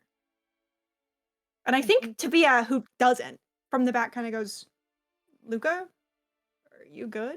And Luca, that voice kind of filters into your consciousness in like an echo, as if Tabia was like miles away. I think with like Venus's warning kind of like in their ear, and also like Margot and what did I say? Margot and Robbie. It's true. Margot Robbie, my sister. Margot Robbie is here, of Barbie fame. Margot and Georgie. I Mhm. think Lark like puts a hand on Luca's shoulder and just under their breath says, "I'm right here, by the way." They're worried for you, you know. I know. And I don't want them to be. So you okay. This is a lot. I spoke to the Archdruidess today. I know.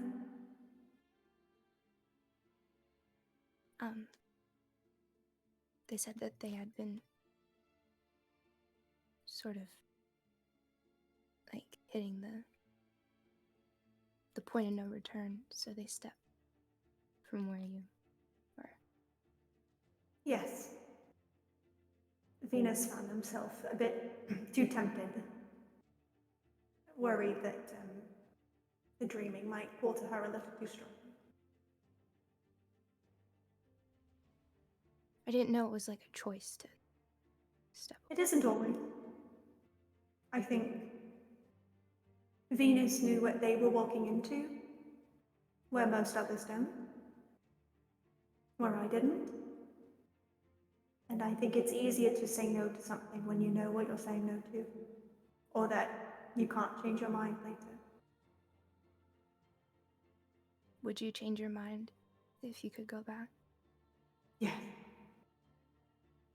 I would raise my daughter, if I could. But sometimes fate has other plans. These people needed a queen. They have one. The cost I have to live with. And you're gonna open these floodgates then? It's not so simple as that. I just want to go home, Luca. So do they. So do your parents. And what will it cost in the end?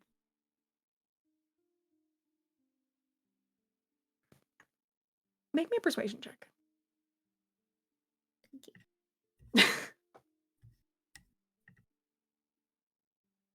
Oh, that's a 22.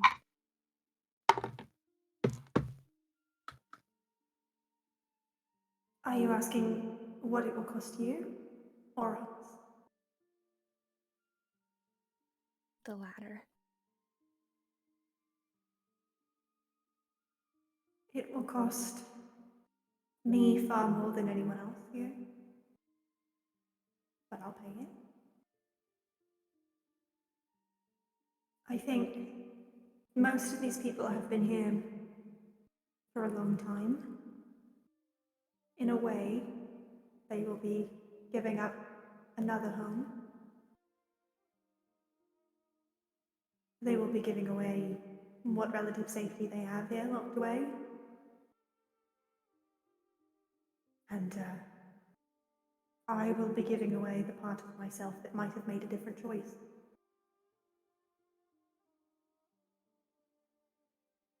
But you'll get to come back, and everyone will get to come back. Maybe not all at once, but that is the hope, yes. We're in very uncharted waters here, Luca. But it's a good thing, right? I It's think not. so. Others might disagree, but I think so. Okay. Do you think so?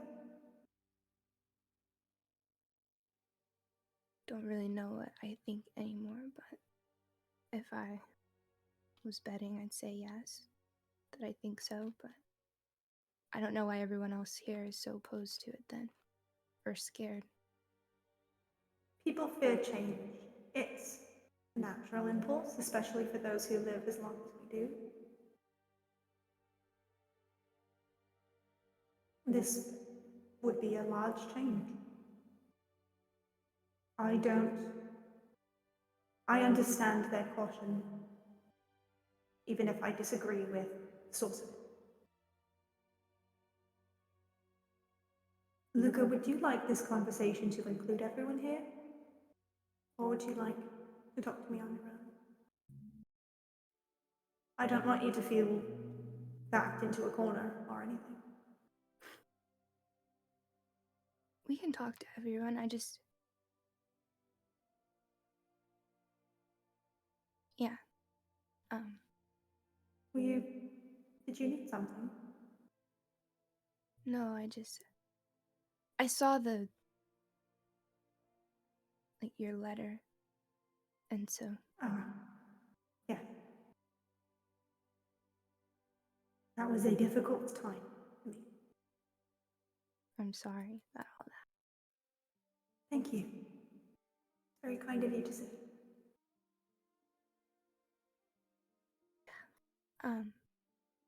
Yeah, we can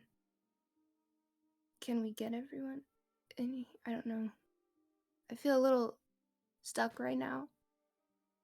I don't know if that's you.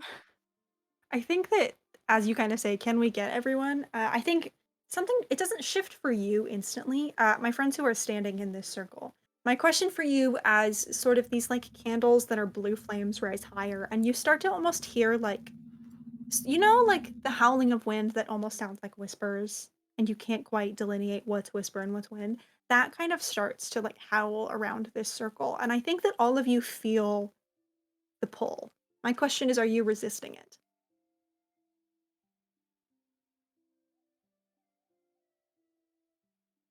I think when Lark starts to feel this, they are like filled with like abject terror again, Sure. but like will not let go of Luca and Sure. wants to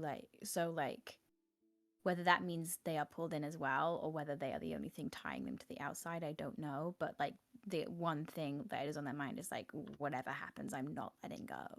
I'm making sure she has a way back.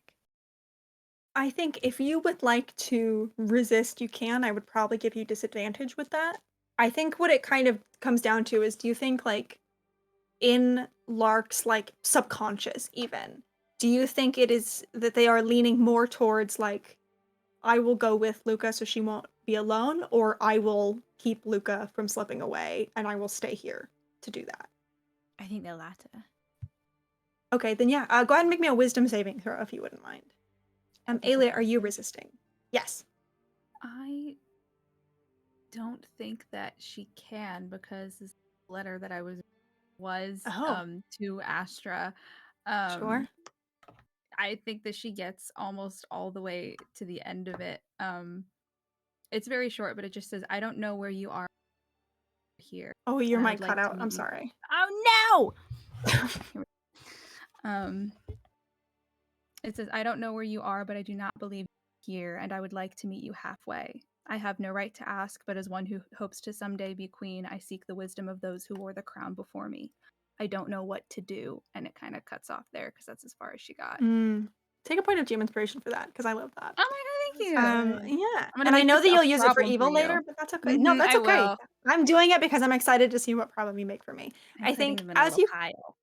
I think as you're kind of writing, there's a moment where like your hand pauses because suddenly like that feeling of watched feels much closer, and you look up and that owl is on the standing stone looking down at you. And I think you kind of register that the air around you is far more like bluish purple mist than trees as you step foot into the dreaming. I think, what was that save, Mark? I got 25. 25? You do not slip into the dreaming. And I think you watch as, like, if you are looking around, I think you see Alia kind of slip into a very similar, like, goes very still, and eyes are looking up at a point on the standing stone where there's nothing there. Does Tavia resist is an excellent question. I think if it helps, I think when Lark sees Alia slip away, they immediately Mhm. look to Tavia, and I think it like like absolute fear is written all over their face, and they're just waiting for like Tavia to slip as well. I think you look over and you see Tavia is sort of like blinking slowly in like that way of you get the sense that he's like almost not gone, but like almost gone, and then sort of feels your eyes and looks up at you in this sort of like almost asleep, half-lidded way, and registers the concern there. And I think you watch as like Tavia like takes a breath and muscles tighten and like shrugs this off essentially to stay with you. And I think like looks at you and registers and nods and will walk over to Alia and just sort of like very gently rest a hand on her shoulder and will almost other hand like on his sword. Like will almost stand guard over Alia for you and just eyes are not leaving you, Lark. Alia is from somewhere like almost from miles underwater. You feel the vague feeling of a hand on your shoulder. Damn, that's crazy. That's real. I don't, you know what? I'm so glad someone's finally saying it. I think Alia, as you kind of come to, the others didn't want to join us. Hello, Alia. That's a lovely letter you've written. Thank you. I didn't expect a response so quickly. It's funny, Lucas said a very similar thing. Told you all I was just out of reach if you needed me, and I meant that. Unlike other royals, I don't make promises I don't intend to keep. I think that just this like not towards Astra at all, but just this Yeah. sour look crosses Alia's face. I appreciate that very much. Of course.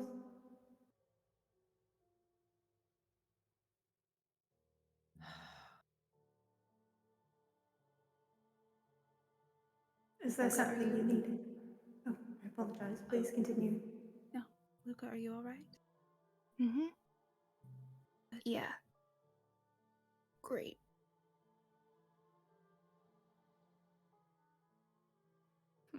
Oh, I just want to put her in my pocket so bad. Yeah.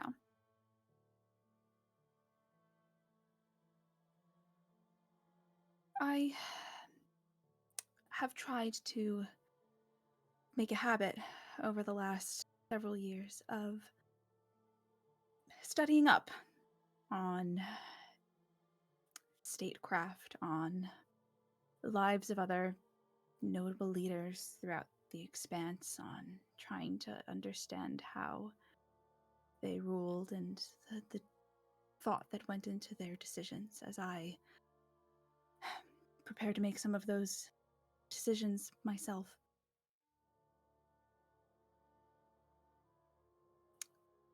What would you do if you were in my shoes? From what, in what regard?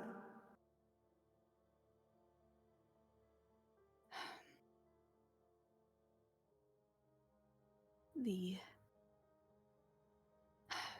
knowledge upon the foundation of this entire case has turned out to be misleading at best, abject lies at worst. A member of the royal family returning after years of being missing with a number of other missing citizens, but in trying to reunite, don't what that will for everyone else. Balancing duty and responsibility to Everglen itself, to the magic here, to the nature here, with duty to protect its people, but all of its people, and some of those people are trapped. Well, I suppose, from the way I see it, you have three options. And I think in this moment, only the two of you that are in the dreaming, I think you kind of feel and watch as like some of this kind of mist that is trailing along the outside of these trees kind of begins to like come in through the trees and coalesce into like what first looks like kind of a shadow and then takes the shape of a person. And I think you see this like figure made of this like glimmering kind of purple and blue mist. You don't see features, but it's definitely clearer than I believe it was you, Luca, who saw this figure kind of walking in the woods. Definitely much clearer figure now, like in the center of these standing stones. And I think you can make out like a crown here, and there's like little like pinpricks along the face and in the hair that glow brighter, almost as if they glow wherever the dreamer is. Um, and I think you can, it's like much more a person than the dreamer has ever appeared to you. And the dreamer kind of like folds their hands behind her back and begins to kind of like thoughtfully walk, kind of like almost pacing back and forth, not in a threatening way, but just in a thoughtful, like considering your quandary way. Um, Lark and Tavia, I think you don't see anything, like you don't see this figure forming, but I think you see like Alia and Luca's faces turn and look in the center of this circle and like follow something. And I think Tavia, who is like standing, next to Alia, the hand on the sword grows a little tighter and just kind of like looks back at you, Lark, with a "What do we do? What do we do?" kind of expression here. And I think the air, like that smell of lavender, is joined by something else kind of flowery that I don't know if you would recognize it. I'll let you decide. That is like jasmine flowers. And there's like the air cools a little bit the way that it does at midnight. You don't see anything. That's all you feel, but you are actively watching Alia and Luca's eyes track something moving in this circle. I think where if to? Lark also Yeah. had their hand on Lucas still, they would feel her relax when the figure appears or when they start looking, because I think talking to a person or like even the figure of one is much more puts Luca at ease, and she's seen it before, than the voice echoing around. So it's like head turns and she chills out, or not as tense as she was, which is also horrifying. I think on the flip side of that, now having a figure to look at, Alia hasn't like completely like gone rigid, but she has like tensed up just a little bit in like a, all right, Sure. I can see you now way. Yeah. I think you feel the hand on your shoulder from wherever this is tighten just a little bit at sort of the Damn, that's recognition of. great. Actually, I think it's a little squeeze of acknowledgement to you, as if saying, "I'm with you here." Yeah. I think Lark like spares a glance to the center of this circle sees Mhm. nothing, and immediately eyes are back, like locked onto Tavia as if they're like a complete and utter like lifeline in this moment. Like Yeah. they have never looked more like a deer in headlights, a fawn in headlights at this minute. They are just staring at them with this like, do not look away from me. Yeah, I think Tavia holds your gaze and gives you a very, like, steady nod. I think this is one of the first moments, which is very funny, that you see the Pirate King in Tavia, that you see the person who has been through ship killer storms and bloody battles and just sort of, like, gives you a nod as if to say, like, "I'm with you and it's okay." And, like, hand still on Aelia, doesn't waver. But yeah, you know Tavia is with you, whatever is about to happen. My friend's in the dreaming. So you watch the dreamer kind of take these pacing steps, and then she'll kind of stop and turn like in your direction, Aelia. And so you can either stay and fight the inevitable, take up with Ambrose, rally your dragons and your armies and all other useless things against the power of this magic, and lose. You can, when the time comes, stand with us and usher in a new age of Everglen and of the prosperities of the Fae, and realize the potential within dreams and the dreaming, and bring your family with you, and live happily and in harmony in whatever life it is that you want and that you could have had that Emperor's robbed you of. Or, I suppose, you don't seem the type for this. You could take your friends and your family and you can leave my planet. You can go somewhere and be happy in another life, maybe win the Marion Games, and just become something else. Those are the options, at least as I see them. You speak about this like there's some inevitable war, and my only options are to fight or to flee. Not a war. I think a war implies longevity. It's not a war. A battle, then. Maybe not even that, really. The magic of the dreaming is powerful, and in shutting it away and locking away the knowledge of it, I don't think there is a weapon or an inquisitor here who is at all adequately prepared to combat its force. And really, I think a battle implies that we are coming to harm. We're not coming to harm, Aelia. We're coming to live, as you do, as all the other people here do. That's all we want. My vendetta is admittedly a bit more personal, but I'm not coming to kill Ambrose. I'm not coming to harm the people you love. I'm coming to regain what is rightfully mine. And I'm sorry that that means that perhaps you, your husband, and his family will lose something, but it was never theirs to begin with. My quarrel is not with them, it is with the man who took it from me, and who tried to give it to me.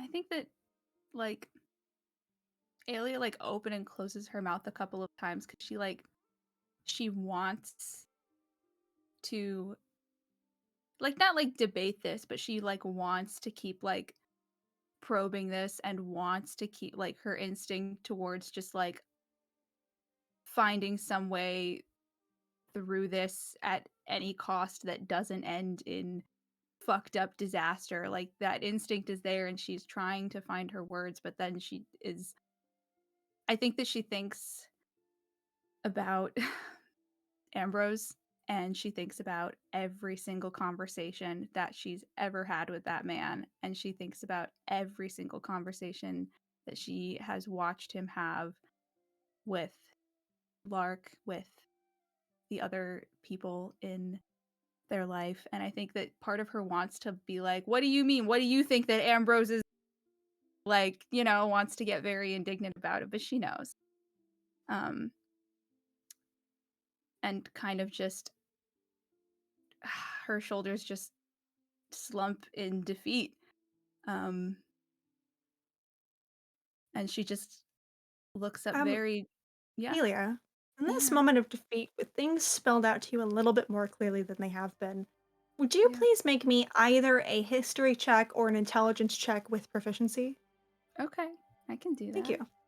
I'm gonna Just do to see if you put some dots history. together that nobody's put Let me together do yet. history. Maybe I'm connecting some dots. That'd be cool. It'll be That'd fun. be neat. With Because I have so much faith in you, I'm gonna proficiency. pre-type it out in your DMs, and we're gonna see if you get it. It's a nat 20. I shit you not. I'm taking a picture of that. Oh my god. For a total There's gonna of be another law drop. 30. There's gonna be another. I was Give me ready. I just a want you to moment know here. that I was ready to burn all of my inspiration until I got whatever answer I That's wanted. real. I was about to give you all of mine as well. So you missed out on a sweet deal there, mister, to rob me of all this inspiration. But I'm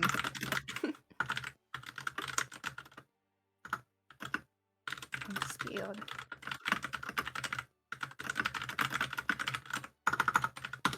yeah. All right, let me go read this shit. Oh, okay. Yep, Mhm. fuck. Yeah. Read it out loud. And I Uh-huh. think that this realization hits you in this moment for the first time. Ooh, And yeah. exactly what Astra is talking about. Uh-huh. What the dream is talking about. Uh-huh. Yep.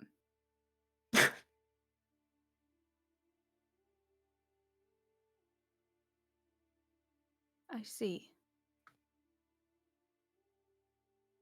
You do, don't you? Finally.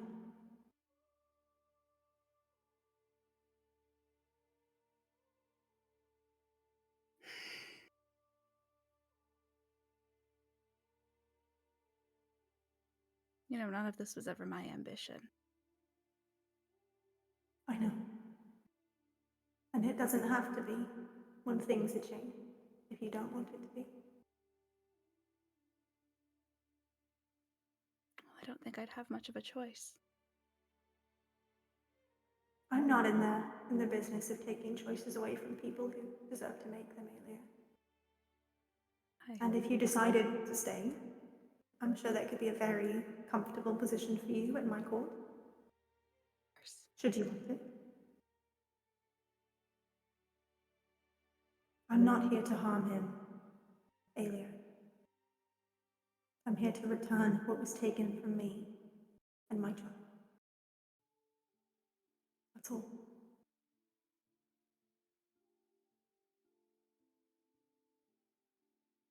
Can you honestly say you wouldn't do the same in my position? No. I can't.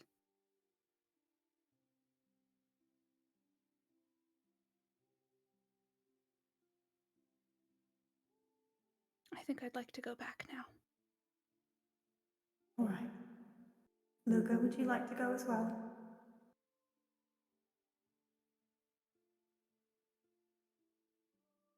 Yeah.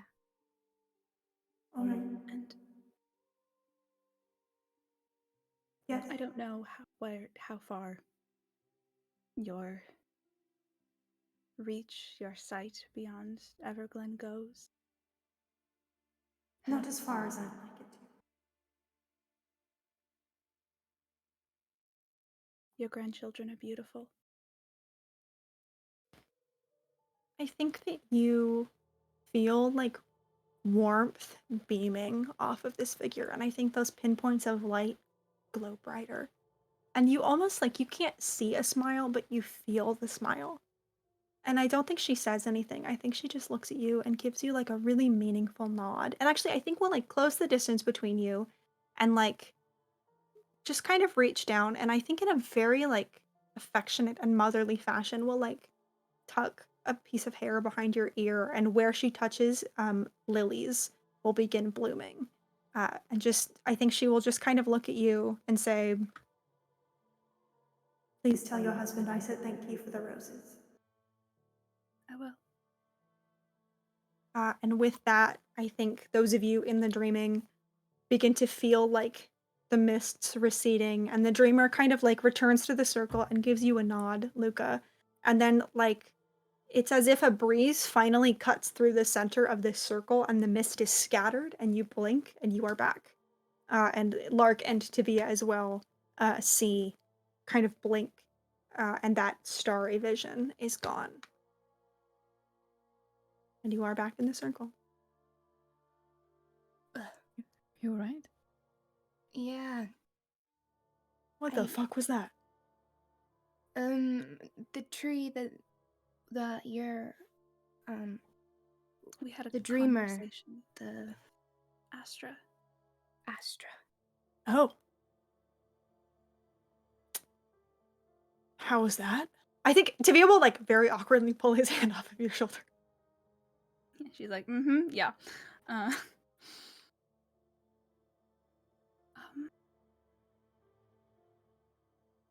it was illuminating, It was her. I think. It was her. She said thank you for the roses.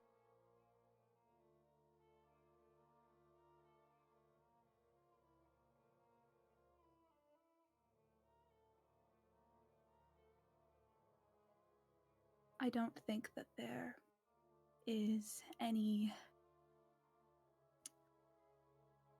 I don't think there is any swaying her from this path.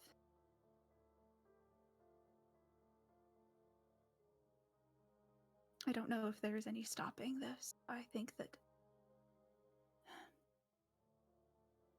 that from here on there is only how we respond.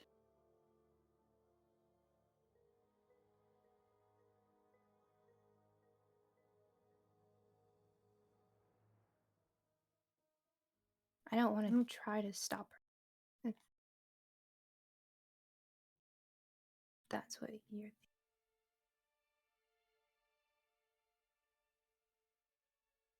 I think Tibia just looks at you, Lark, like waiting to see what side of this.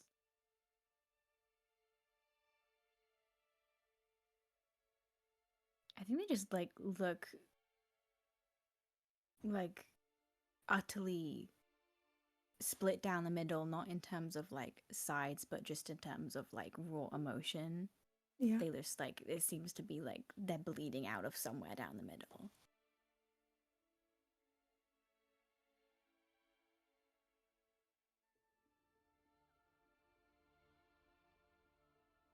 Look, can I speak to you for a moment? Yes, yeah. Kind of, step to like the other edge of the grove, get a little bit of privacy. Can I use my earring to try and eavesdrop on what they're saying? Oh, Yes, you absolutely can do that. Please do.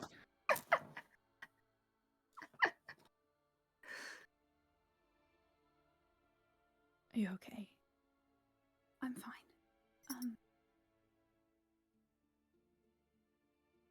Look, if she returns, then and I mean, frankly, since not even if she returns, since she didn't die, and so her marriage to your father technically never ended.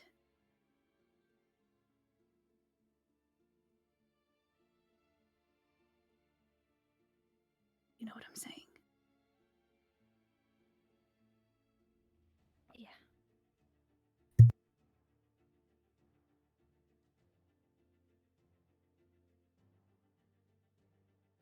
If this gets out, then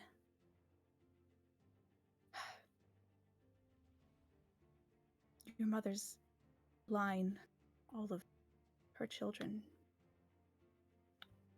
be removed from the line of succession. And I think maybe that's where we're gonna end it today.